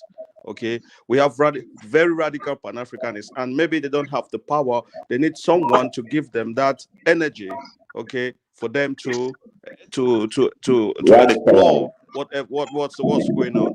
So if Ghana has to say, okay, let me just shut down this Yeah, let him talk, man. Let him talk, man. Let me shut down this Pan-African conference for a moment. Maybe because they saw it as a threat for their own internal security. Maybe it was going to create some kind of riot. We don't know the criteria that these people had to fulfill before they could do that Pan-African Congress. To me, it was a matter of national security. Okay, it was not like Ghana president don't like Pan-Africanism. He has done more in most African countries. The Ghana president has done more when it comes to actual tangibles, when it comes to Pan-Africanism, than any other person. So just because he's open to Pan-Africanism does not make him an idiot. Like what? Give me an example. Okay, he is the only one that actually opened the year of return for people from the West to come to Africa. So he can scam black people. Hold on. Don't interrupt him. So See, Kifaru, hold on. I don't like people who have negative mindset, because that's what most of these YouTubers, they have people who just have really negative and mindset, and people like that, they can't do anything. You worry about Pan-Africanists. I will tell you, Pan-Africanists are the ones who are doing more in Africa than any other person. Most of these people just talk. They don't do nothing. But Pan-Africanists. Hold on. So Kifaru, I guess maybe you probably missed out on yesterday's the corporate junkie did the video saying Nigerians are more Pan-Africanist than Ghana, and he laid out, you know, like this xenophobia against Nigerians, and pointed out South Africa and even India. So since you're Pan-Africanist, would you say Nigeria and Ghana, which one is more Pan-Africanist? And even looking at, Pan-Africanists are upset right now at Ghana for what happened. But what is your take on what the corporate junkie laid out? I think the mantle of Pan-Africanism has been held by Ghana because of Kwame Nkrumah for a long time. Okay, being Ghanaians being more Pan-African than Nigeria, I don't see which one is more Pan-African than the other. So what is Pan-Africanism? I always tell people Pan-Africanism is the collective movement, the political and economic coalition of African states. And I don't see any African country that is against that. So when people come and say some stupid things like there's no Pan-Africanism, I don't even know if they understand what they are talking about. So I can't really say one African country is more Pan-Africanist than another one, because but in action, in action, they're talking about in action. Look, okay, this is the thing. Yeah, we don't Nigerians. Unless again we have different definition of what Pan-Africanism is. Okay. Wait, Nigerians, we all know Nigerians don't argue with people. That's why I like Nigerians. Everyone has so much to talk about Nigerians, but Nigerians don't really talk about any other person because for sometimes they feel so inferior. So they don't go around arguing with people. But I think that They talk about South Africans. Well, it's not like okay. No, there's no South African in Nigeria that's been attacked or that's been the people don't like them. It does not exist. There are many. I think there should be some companies in South Africa in Nigeria, but no one is going over South Africans or That's right. any other nationals in Nigeria. You've never heard any other nationals that live in Nigeria, Nigerians going after them. I've never seen that. That is to me that is even more Pan-Africanist than any other. If they're taking it from that point of view, I mean, say yes. Yeah, that's along those lines he was talking. Yeah, Nigeria is more Pan-African country. Yeah, because you can go to Nigeria and live as you like. No one is going to say go out do this. You don't hear that. But some other countries they have some little people just creating. I don't know. I think it's mostly a personal thing. It's not on a state level. You understand? It's mostly like a. Would you say because of so would you say South Africa is like a white supremacist country? No, I would not really say that. I would not say South Africa is a white. Well, they call America white supremacist country because they block migrants from coming in. Well, I think any country has got this right to deal with border how they want to deal with it. If America say I don't want people to come to my country, that's their reason. You too can stop Americans from coming to your country. They do not say don't stop us. So you understand? So yeah. So then there's no argument about the xenophobia then. Well, I don't know what is the reason. If the reason is because of race, then okay. But if the reason is because of security, some other stuff, I like people to come to my country, but I don't like people to come to my country and create problem for my citizens. You understand? Being a criminal is different from being a Pan-Africanist. Let's not put these two things together. Just because I want people to come to my country does not mean I accept all criminals from everyone's country. You keep your criminals in my country. If they can really prove that these people come in and causing problem, then they have the right to deal with them according to the law. According to the law, not some mob justice. That's the issue there. Okay, let me read this. It's a hail the Niger brothers for our victory win over South Africa. That's right. They took the Bafanas down. All right. Okay. So we hear you are. So let's do our second round before we close out. So Kidola, are you there? Somebody's echoing. Can you yes. Yeah, somewhat. After that, when we talk about Pan-Africanism, you have to understand. I think what we don't really talk about, if you really listen, sometimes Ghana always like to attach himself like in a way like, oh, we're very close to Nigeria. But if you really check it, really, there are some nations, talk Sierra Leone, talk Liberia. These are far more closer to us than Ghana, really. Let's just be honest. Because Sierra Leone and Liberia, at least we share the setup of TV network. And just get what happened in Sierra Leone not too long ago, when they wanted to overthrow, when the president wanted to deal with the other president.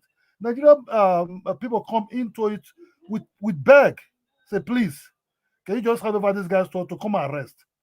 You understand? And they did it. You know, Nigeria doing business in Sierra Leone. I think Sierra Leone is far more accommodative. You understand me? Liberia and Sierra Leone. Nigerians have held some Nigerians who migrate there have held some certain posts in these two countries. One time, Nigerian man was a financial minister under Liberia government. I think Sierra Leone also. You understand me? So these two countries are far more closer to Nigeria in terms of dealing with things, settling problems, politics. That's why I said one thing. Even when Ghana Swahili misbehaved, I said, let the English West Africans first unite as a one entity. When this unity is there, then they can spread it. Because right now, Pan-African, West Africa ECOWAS is kind of being hijacked by the French. You understand me? By the French heavily. So that when these 5 Gambia, Liberia, Sierra Leone, Ghana, Nigeria, when they have their ass together, then they can bring in the Francophone ones now. I think the other ones are very, very powerful. We don't even talk much about them, like the Guineas, who are far more radical. You understand? Because wherever they believe, whatever they want to carry out. But Kidola, what do you think about what Rashid said, that the Pan-Africanism is a racist group for Niger Congo people? I think. Can I answer that? Can I? Hold on, that's for Kidola. What you should understand, Pan-Africanism came from somewhere very far. It came from Jamaica or Caribbean people. Yeah, but that's what he's saying, because Marcus Garvey, the Jamaicans, they came from West Africa, Western Central. But we try to let's form total different type of. We're not going to call it Pan-Africanism. We have to call it, because you have to understand most West Africans. It's just to help you. It's just to help you, dude. Hold on. Most West Africans are very, very. Damas, can I have a go? Most West hold on. Most West Africans are very closely, related. What we have to do, ECOWAS is a perfect example of how to form unity. But right now that the ECOWAS cannot be hijacked, and some people who don't like French inside that organization, like the Malis and the other ones that are left, I think they have to reorganize it again. Let's unite the English-speaking one first. Then before you can spread to the French and the other one speaking ones. Then when you can able to have a constitution, a foundation. You understand me? Yes. I always start saying this. Black people, that's what I said, Haile Selassie. You see, this so-called African organization unit or African unit they form, Haile Selassie coined it in a way, the way I said Kuruma was just a half cake. Kuruma coined that thing with he deceived this guy, Kuruma, that they should put that AU in Ethiopia. You know why? Because he was even scared of the white people. He didn't trust the Italians. He begged the But you see, Kido, that's what Rashid was saying.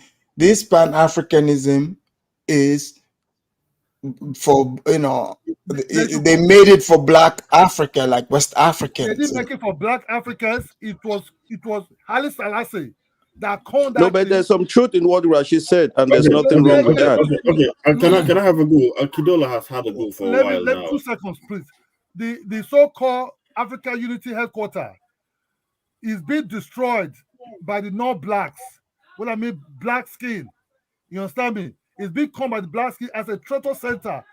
So Kido, do you consider Haile Selassie and the Ethiopians as black? No. You cannot call them. You see, we have to distinguish between Sub-Sahara and Ethiopians. The Ethiopians are the Yemenis. And what would you consider the Somalis?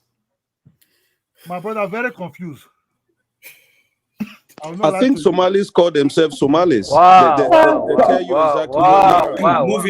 Moving forward, us Niger Congo people, we need to stop, this anti. If we want Africa to unite, we've got to remember, Africa does not just belong to Niger Congo group. It belongs to, other group like the Nilotic, and so on. The Khoi, the Khoisan. We know the only race that actually are from Africa. So, Pan-Africanism. Okay, all right, guys. Okay. All right, guys. Allow Draco to say something. Allow him to speak. I'll come after. Go ahead, Draco. Yeah. Okay. One way. The Somali mix. Go ahead, sir. Go ahead, Draco. I didn't plan to jump in but I'm going to answer this question. After that was like, what is Pan-Africanism as well? So I tried to have a stab at it as well. Pan-Africanism is the political movement that was born out of African people's strive for liberation. It was born of African descended people. So it coalesces the struggles. West African descent. West African descent. I said African descended people, not West African descended people. So that's not excluding you, unless you want me to do that. You understand? So I said African descended people, their struggles for liberation, away from colonialism, away from for independence. This movement was born just like the socialist movement, the labor movement, It's a political movement that was born to represent this and coalesce these struggles together. You know why it's born? So that we can have solidarity and be able to have solidarity with each other and understand each other's pain, because we've been through colonialism. That's why it was born. It was not excluding anybody. Whatever it has turned to, it's so potent that even some fake leaders are using it as a banner. European businesses, when they go, they use it as a banner to say, well, Pan-Africanism. But even the president of Senegal today can chime, I'm doing this for the sake of Pan-Africanism. That's why it's right, as you say. So there's a bunch of lies there, you understand? But the movement. So what do you think about what happened in Ghana? What happened in Ghana? Obviously, we know who Akufo-Addo is. There's a lot of people that have mastered the art of lip talk. They've mastered the art. So I've been watching them, and I've seen that they know how to do the talk, but are they really, you have to watch their actions. Are their actions really Pan-Africanist? That's why you see the Burkina Faso leader and all these Sahelian leaders have decided to stay away, because they see ECOWAS is no longer serving the interests of Pan-Africanism. That's what Traore said. He said ECOWAS has strayed so far away from Pan-Africanism principles, and that's why it's not good for us to be here anymore. So I hate when people are lying. I'm just gonna say anything. The more falsehood you say in your life, the more lies you put in your life, your face is going to start to reflect it. Your energy is going to start to reflect it. The more you lie in your life. Yeah. Well said. Well said. Well said. All right. Thank you, Draco. Thank you. Yeah, it's my turn next because he came on. Okay, go ahead, Al. Yeah, but first of all, Pan-Africanism, my take on it, we need to, like Niger Congo people in general, need to stop thinking Pan-African. We're the only African, we are the only people that actually are the native of the continent, because we're not. And Rashid, just to come back to what you said earlier about To Niger, I was listening to the show. To Niger did not say North Africans are not Africans, just to make this clear, because he's not here to defend himself. What To Niger actually was saying. You don't have to try to defend To Niger. If whenever he comes by, he can do that. Let me correct it. I said not To Niger said North Africans are Africans. That's what he was saying. He was saying to the black people in America, and that's what he said. You have admix, you have admix. You cannot say North Africans are not African. That's what To Niger said. He was defending North Africans. Okay. Yes. Yes. Why do we I always need to defend North Africans? Yeah, I apologize. I thought you said it the other way I've never around. seen North Africans defending themselves being Africans. Why are we the one defending them? They always take. Okay. Anyway, yeah. So basically, what I was saying is, Afrodemos, in guys, it's my turn. Then you can come in later. But yeah, basically, in Pan-Africanism, have to be based on capitalism. There's no point going out there flying banners. I'm one of the Pan-African, but I'm more of a Pan-African capitalist, because I feel like if you can you give us a definition of your version? Yeah, what's your version of Pan-Africanism? Yeah, give us your version of Pan-Africanism. No, your version of Pan-Africanism. Hold on. I can let the man give us his definition. Go ahead. My version of Pan-Africanism is capitalism is based on Africans, able to control and also manage the corporations in the continent, moving forward. It's not about excluding other people, but it's about bringing, other people in, however, to make sure we are in control, of, the capital flow. But you're too incompetent to control anything. Have you taken that into?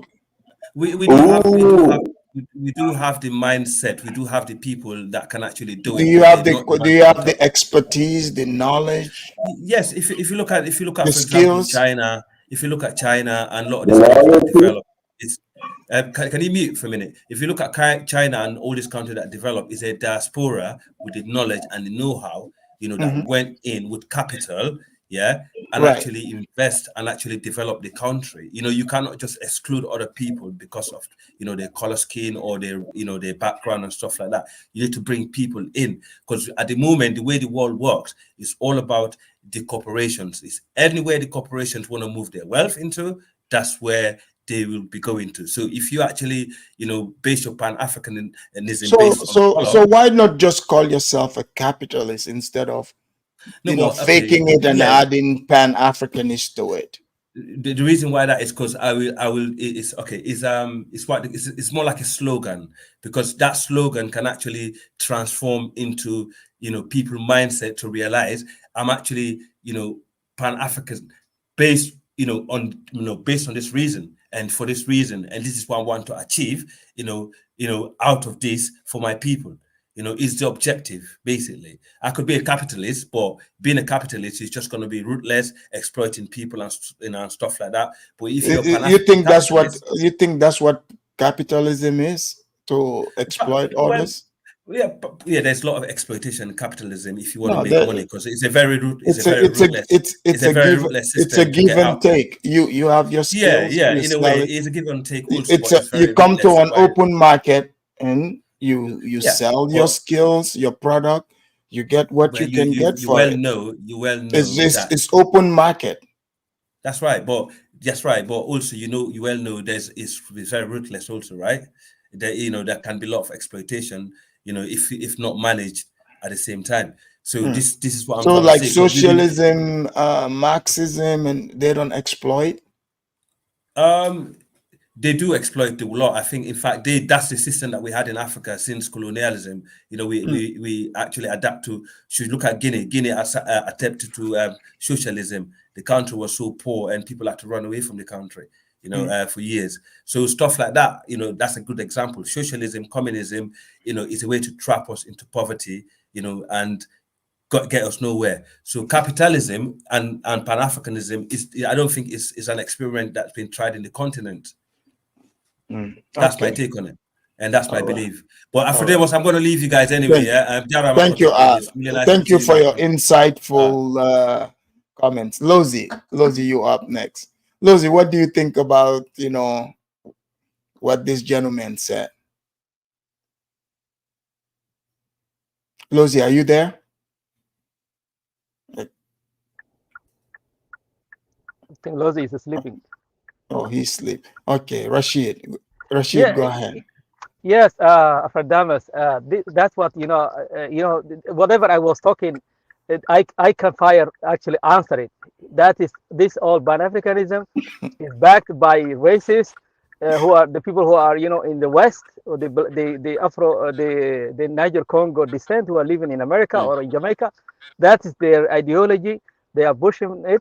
There is no written, if it's an ideology, why don't they have it in a book, and people will say, oh, this is the Pan-Africanism, and what it's all about.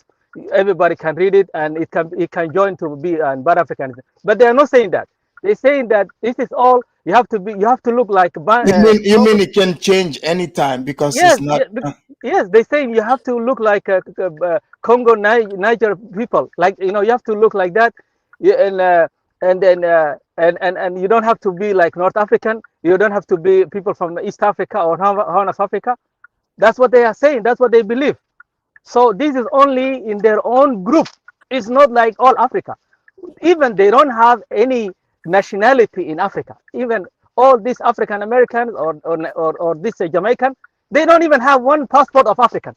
And they are talking about Morocco, who is in the African Union. They're talking about Egypt, who are in African Union, who hold African passports, who are sitting in the African Union meetings. They cannot even come to the meetings. They don't have a citizenship. How they can be an African? When you claim in something and you say the other people are not African, you have to be African first. They are not even Africans. They are descent of West African, of course, but they are not descendant of all Africa. They descend of the Niger Congo people. They are not even descent of the Bantu people who live in the Kenya, Tanzania, and Zimbabwe, and so on. So Africa, like I said, like I explained before, there are groups like Niger Congo people, Bantu, and then you have Nilotic, you have a Cushitic, and you have the Amazigh. That's the African definition. And then you have the people who are what they call it, living in the they call it they live in Namibia and so on. What they call those light, what are we talking about? The Khoisan? Khoisan people, yes. Those are the African people. So the people who ever live in the continent, whether he's Amazigh or Cushitic or Nilotic or Bantu or Niger Congo, they are all African. So we have to accept that everybody living in the continent is African. But we So are not all the same. We are not all race the is same. not the issue. Race is not the issue. We are Color, not all look, the color. same. Look, we are. Let me finish. Let me finish. Let me finish. Let me finish. Let me finish. Look, okay. Africa. We live all in Okay. Africa. That's true, but we are not all the same. You and You your should not say Ethiopian we are all people, the same. you proclaim Africa. Can you people be civilized? Can we just be Kidola, civilized? let me finish this. Guys, let him finish. One Let me second. finish, then I will give it to you. So, look, so what I was saying that we are African, we're African tribes. Somali is an African tribe. You are a Yoruba, you are African tribe. So what we're saying, we always go by the fathers. If you marry, you are now Kidola married. If you married, for example, if you have mixed children, they won't look like Nigerian. They will look like Somalis, or they will look like North African. Your kids, for example, they will look more like North African. So are they North African? No, they are not. They are going. They are Nigerian because of the father side, not from the mother side. We count the father side. That's African traditions. We go on the father lineage. So if your kid is a mixed race, he's still a Nigerian. He's still a Somali.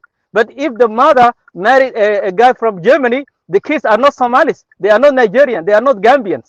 They are not Soninke. Yeah, that's So what we are talking, we are going with the father side. Primitive So we mindset. don't go with the color thing. Africa does not go with the That's color. primitive to think We only a go with woman the can woman have a child cannot. from. No, I don't know your culture, but majority of African culture I we go. don't Hold on. respect stupid Let culture me. just I because don't someone said look. it. I don't interrupt anybody. So let me finish this. I will give it to you. So we go by the father side. The tribe go by the father, father to father, son to like that. Not the mother. We don't go like that. So Africa, we go by Africa. The people who live in Africa are Africans, whether they are North African, East African, Niger Congo people, Bantu people. I finish. All right, thank you. Can I just You say go ahead, something Lozi. short? Damas, it's my turn. It's my turn. Yeah, okay. Thanks, Damas. Look, Damas, you know, the more I come on these channels and listen to many of these people talk, the more I realize that I want nothing to do with many of these Africans that we listen to. And I believe this is the mindset of the average. You get my point? We're so different mentally that we don't have to unite at all. Here's my theory. My theory is this. I want to position my country to be in an advantageous position. I'm a nationalist. I don't care about this whole continent and Pan-African kumbaya. I only care about South Africans. And I want to position my country in a position where it's advantageous. So meaning I'm going to work hard with my people to make sure that we kick the Western out, the Asians out, and then we can have a stake in influencing many African countries and get as many resources as we can to survive. That's how I see Africa. I don't care about what we're never gonna unite. You just listen to mentality of these people. They like to argue about petty shit, throwing shades on each other. I don't have time for that, Africa Damas. I believe that if there's oil in Gabon and we need oil in South Africa, we must find ways to kick the French out of Gabon so that South Africa can position itself in a position where it can get that oil in Gabon. It mustn't benefit the white man, it must benefit African countries. However, we're not going to develop the entire continent at the same time. It's impossible. No continent is developed entirely. Only countries that want to compete and beat others will take the lead. And I believe strongly in the internal competition in Africa because that's how we're going to grow. We have to block outsiders and create our own internal competition, a serious one inside. The weaker countries will get the benefit of being weak. The stronger countries that are willing to take risks and challenge others and industrialize, they have to do that. And I want my country to be in position where it dominates other African countries and we move. That's how I see this whole thing. The Pan-African approach, this Pan-African kumbaya is just going to be talk. They just come here to talk about how good their countries are and how bad those countries are and all that. Is just feminine energy. That's it. African men are too feminine. You can't build anything with men who behave like women. Afridamas. That's it. I'm a nationalist. I only care about South Africa. Thanks. All right, Kifaru. Thank you, Kifaru. What do you... I was going to respond to Rashid. You know, we are Africans, but we are not all the same. As Kidola was saying, I can just pop into a Gambian's party, and I will feel comfortable. In most African, like West African country, it would be the same. I cannot do the same in the north of Africa. I cannot pretend. When I go there, I'm different. And some places in the Horn of Africa, when I go out, I'm different.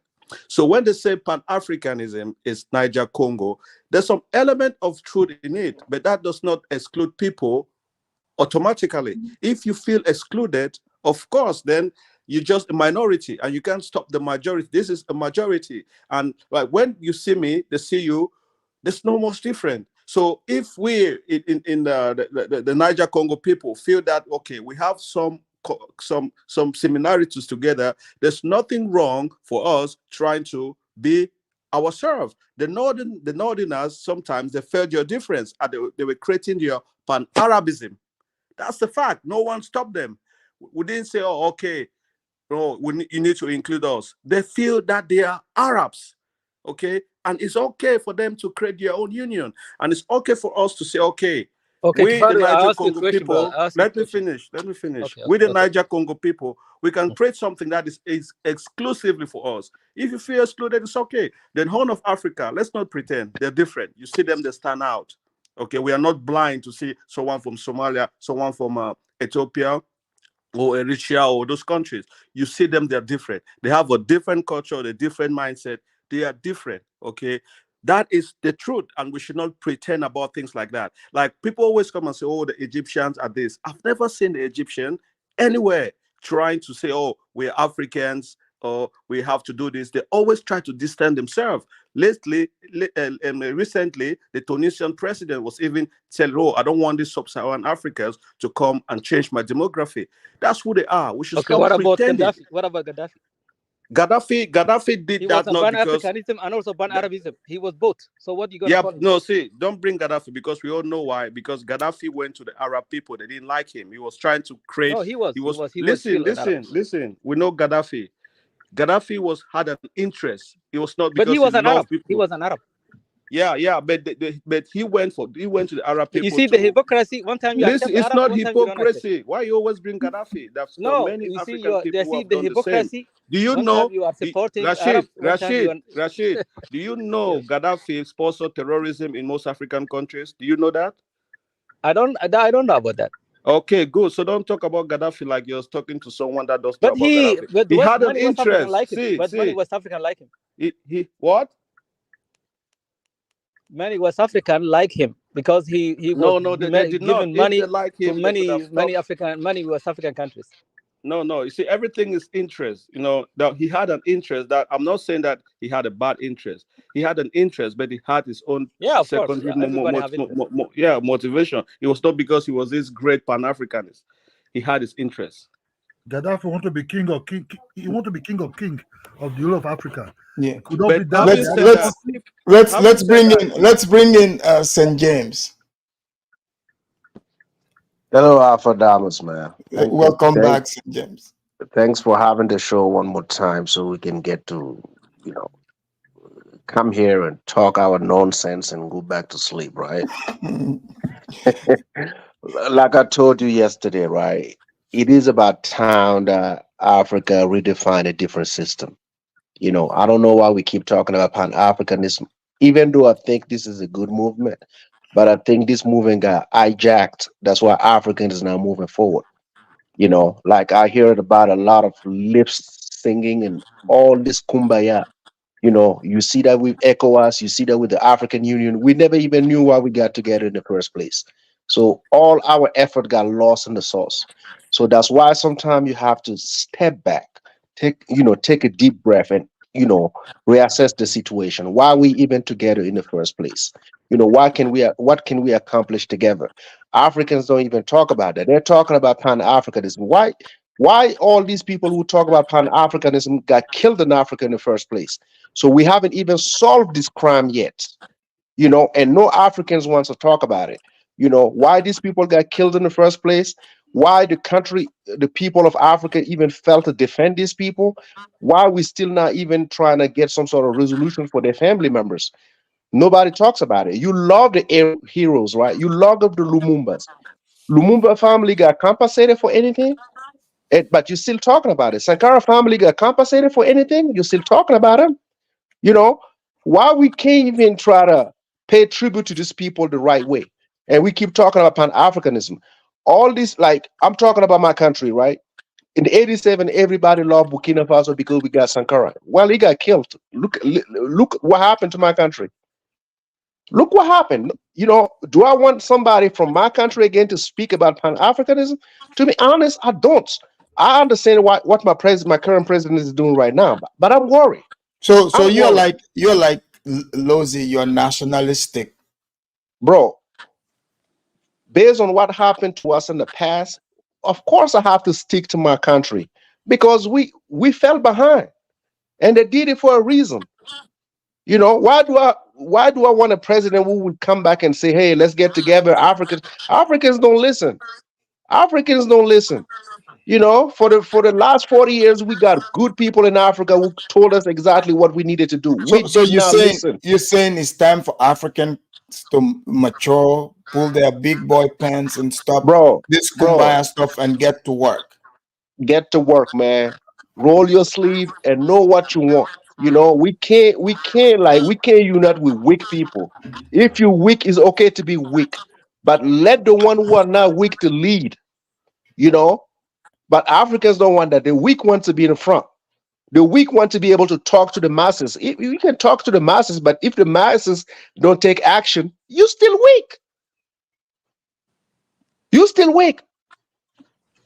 You know the solution for the last 50 years, but you're not going to take action on that.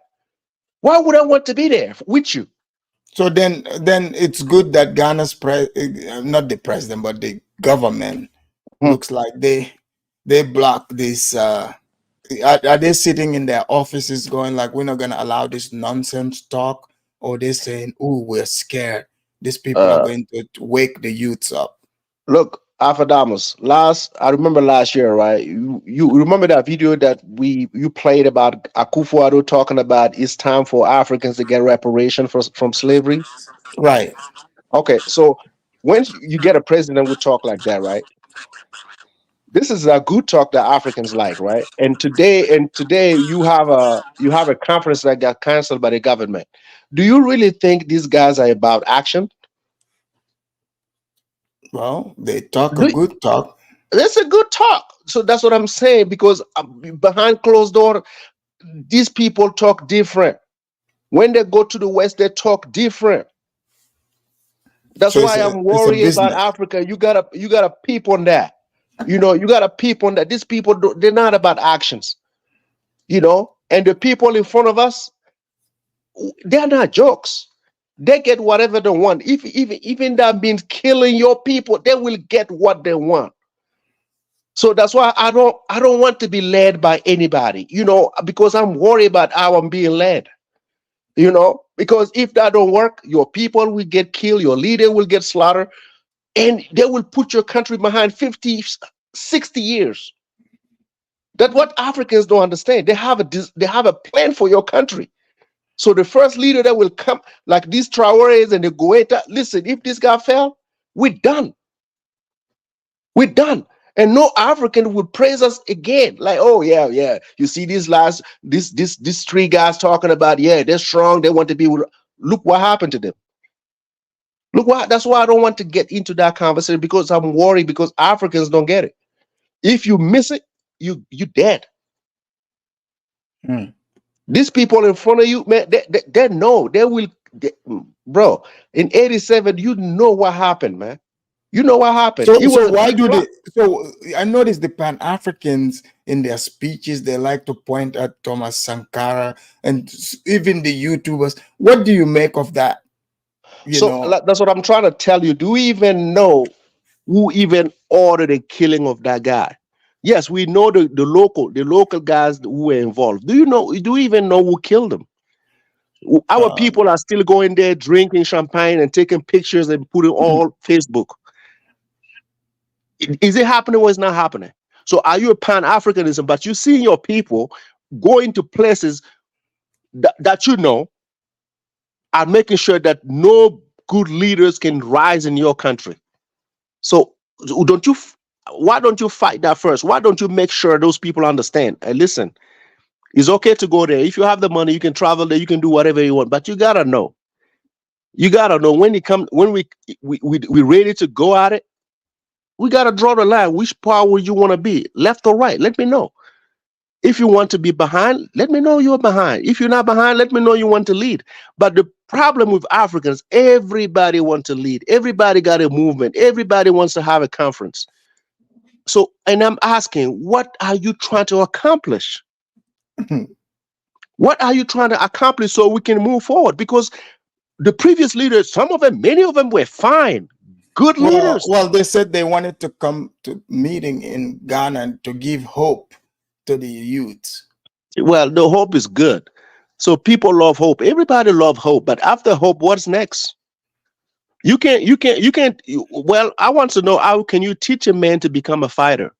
I'm not saying physically fighting people, but I'm like, how can you inculcate that spirit in him to understand that, listen, it's the time for me to change. So when can we create something different? Like, can we accomplish something? That's what I'm asking. Like, that's okay, a good question. So that's what I'm asking, because we keep talking about Marcus Garvey, yeah, well, it's fine. This is fine. But how can we accomplish that with a bunch of people who don't even know how to take actions? How can we do that? How can we do that? Because you can't have country, right? You have country, we are pointing out, this is wrong, this is wrong, this is what we need to change. But you got half of the continent who are saying that, oh, we don't see anything wrong with it. How are we going to move forward? So Pan-Africanism is a distraction from what needs to be done.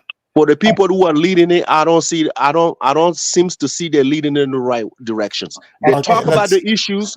They talk about the issues, but I'm asking, talking about the issues is good today, but tomorrow, do we have any actionable items that we can push to make that change? Can you lead that? That's what I'm asking. Talking is good. Can you point out something that you can change today? What So can you I do? just ask Okay, hold on. Benjamin No, Afrodamos, there's nothing like Pan-Africanism. Pan-Africanism came from far away, for people that was being removed for 600 years ago. No, you're wrong, Kidola. Hold on. And the people that champion Pan-Africanism, they don't even know nothing about African territory. You understand me? When I mean sub-Sahara territory, or let's say what Rashid said, the Congo-Niger basins. You understand me? Look, Pan-Africanism don't exist in Africa, and St. James is right. Look, you cannot allow delusional people who have what do you call it? People who are a little bit crazy. When I mean people who have what do you call this? Schizophrenic. You understand me? So is it based in color? This Pan-Africanism? Hold on.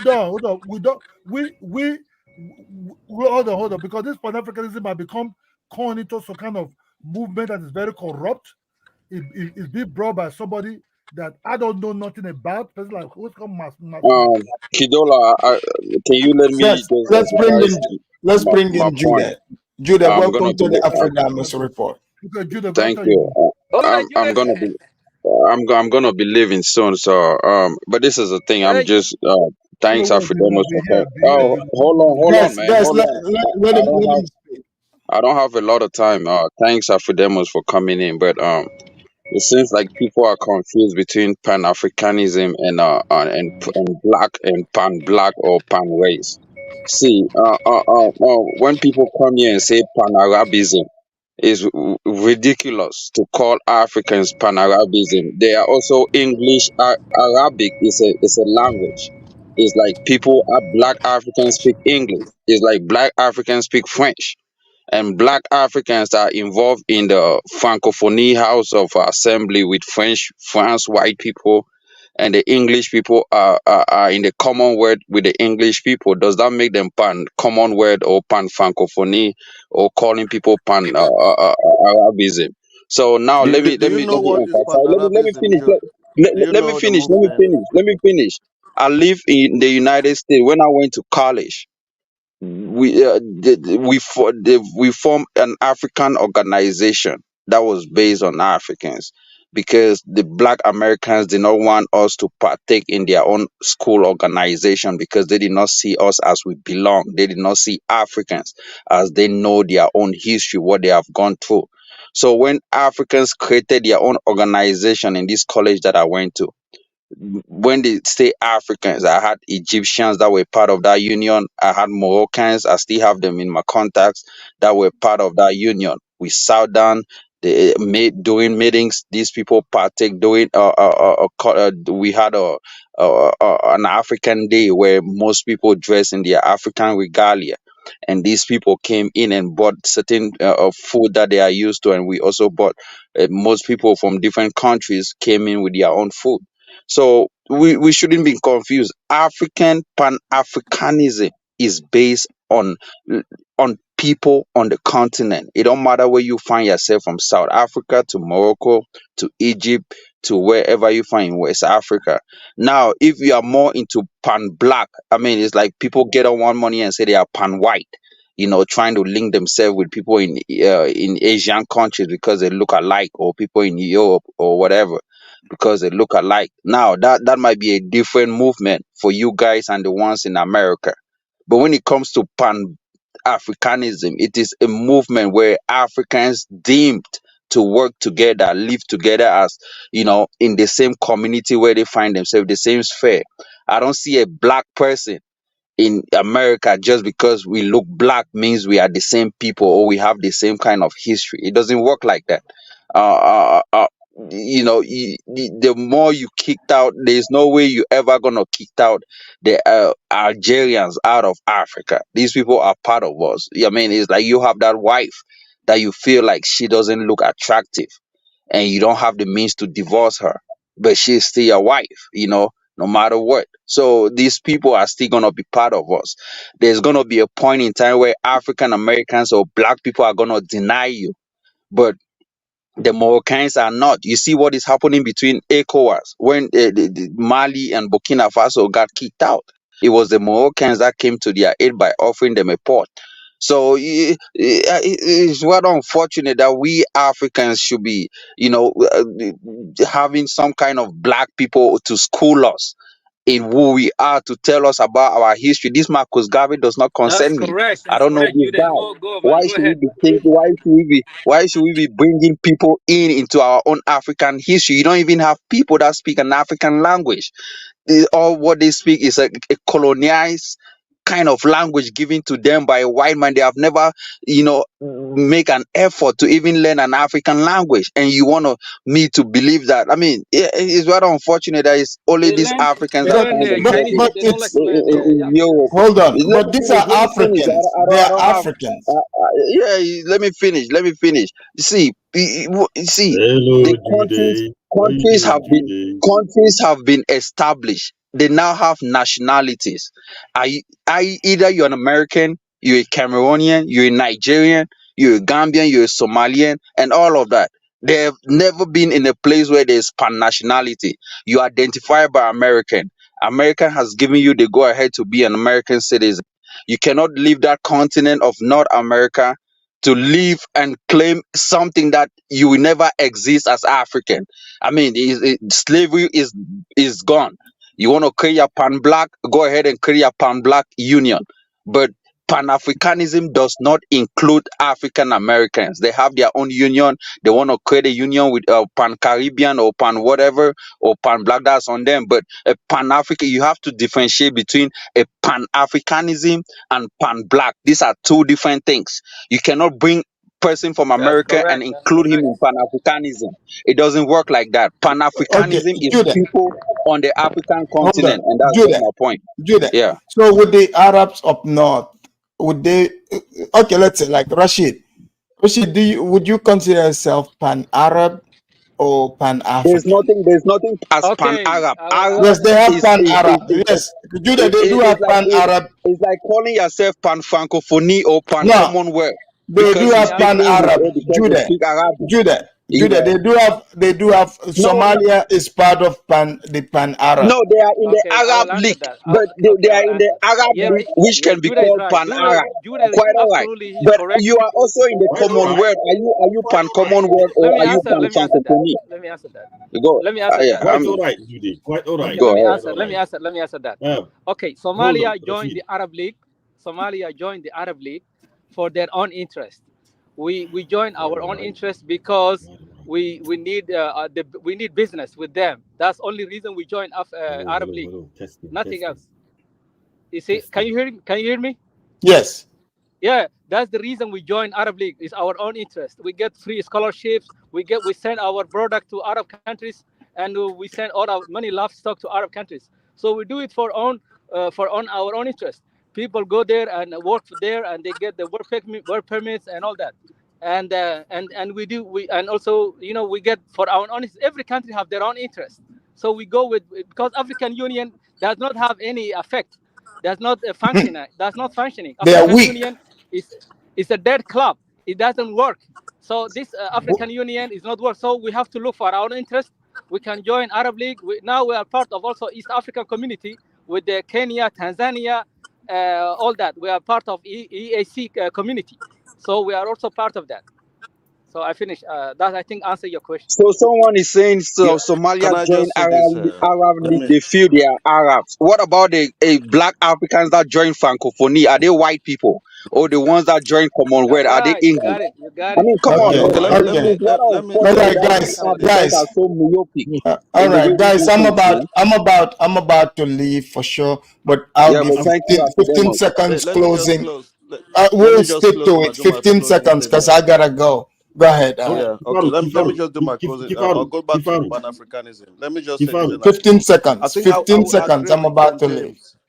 I will agree with St. James that Pan Africanism lacks leadership. Okay, I think that's what it lacks. That if we have the right leaders, people who can actually promote this movement, it's going to be beneficial for Africans. It does not mean it does not exist. I believe Pan Africanism will perish. People have been trying to be on their own for over how many years? We have not moved forward. It does not mean people in your country are not doing anything great to make their country powerful. Everyone across board is doing that. So, on the subconsciousness, most people are nationalists. You are Gambia, you want to see Gambia grow. I'm Cameroonian, I want to see Cameroon grow. That's Nigerian, I want to see Nigerian grow. That is across all board. It's nothing to fantasize about that. But the movement that will bring us to work together is something that we cannot. It's something that we need to. It's not an option. So I believe that either Pan-Africanism or we remain like that as an African continent for Thank you. For I don't know 100 years to come. Thank you very much. Thank Let you. me go quick. All right. Let me Okay, go quick. hurry up.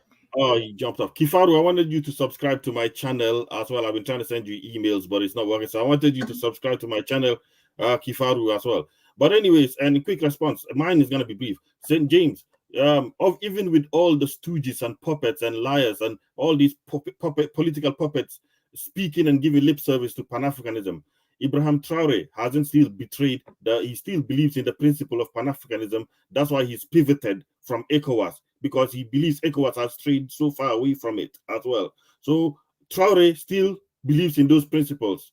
So that's Mark 1. And for Lozi as well, you said we need to improve internal competition so that we can grow and kick the French out from dominating our regions. Obviously, there has to be some solidarity or some mindset at a certain level, or some level of thinking at a certain level, so that we can work together and all that stuff. If you don't All want right, to be thank you. Thank you. All right, Rashid, go ahead, Rashid. Okay, thank you very much, 15 Afedamas. seconds. Okay, thank you very much for the show. It really was a great show. And also, I say hello to Jude, old friend. Jude, where you been, man? So he said really well on the point of where we're sitting on. So Somalis, we do our own interest. So some people say, oh, you join Arab League. There are Bantu people are also sitting in Arab League. They call Comoros. It's a Bantu. They also sitting in the Arab League for their own interest. So it doesn't mean Arab.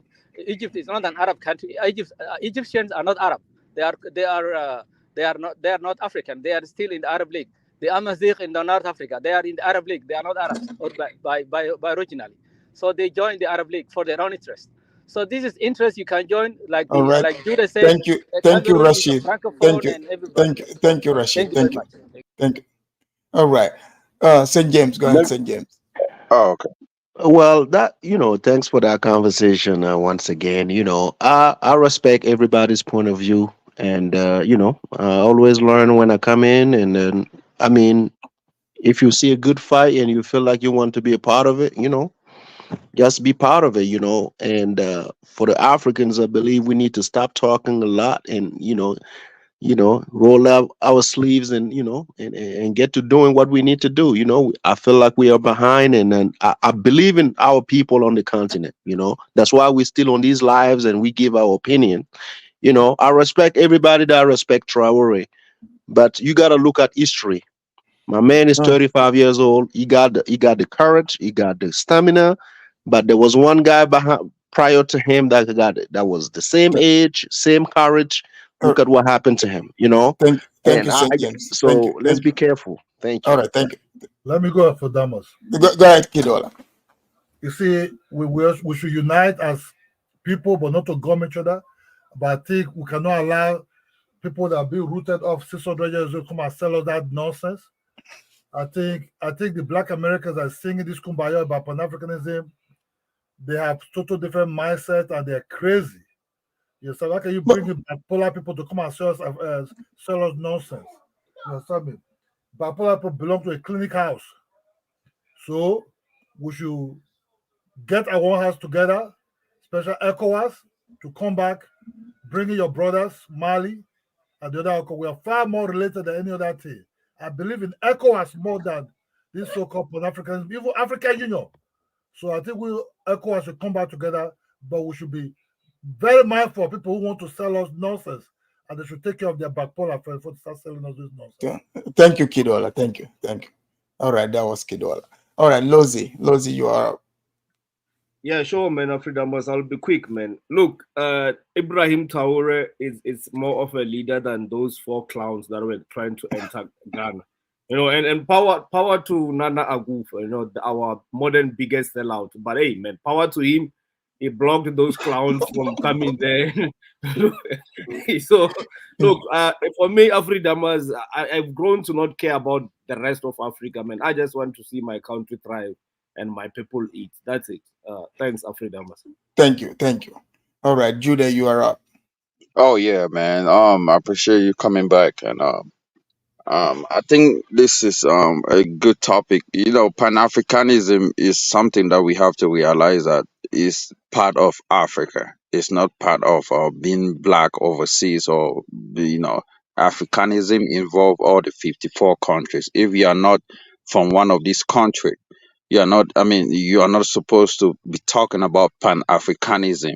Now, maybe the word must have been coined somewhere in the Caribbean or whatever, but that doesn't mean it's the same word that we are still using today to represent the Pan-Africanism we have in Africa. Maybe they had their own agenda.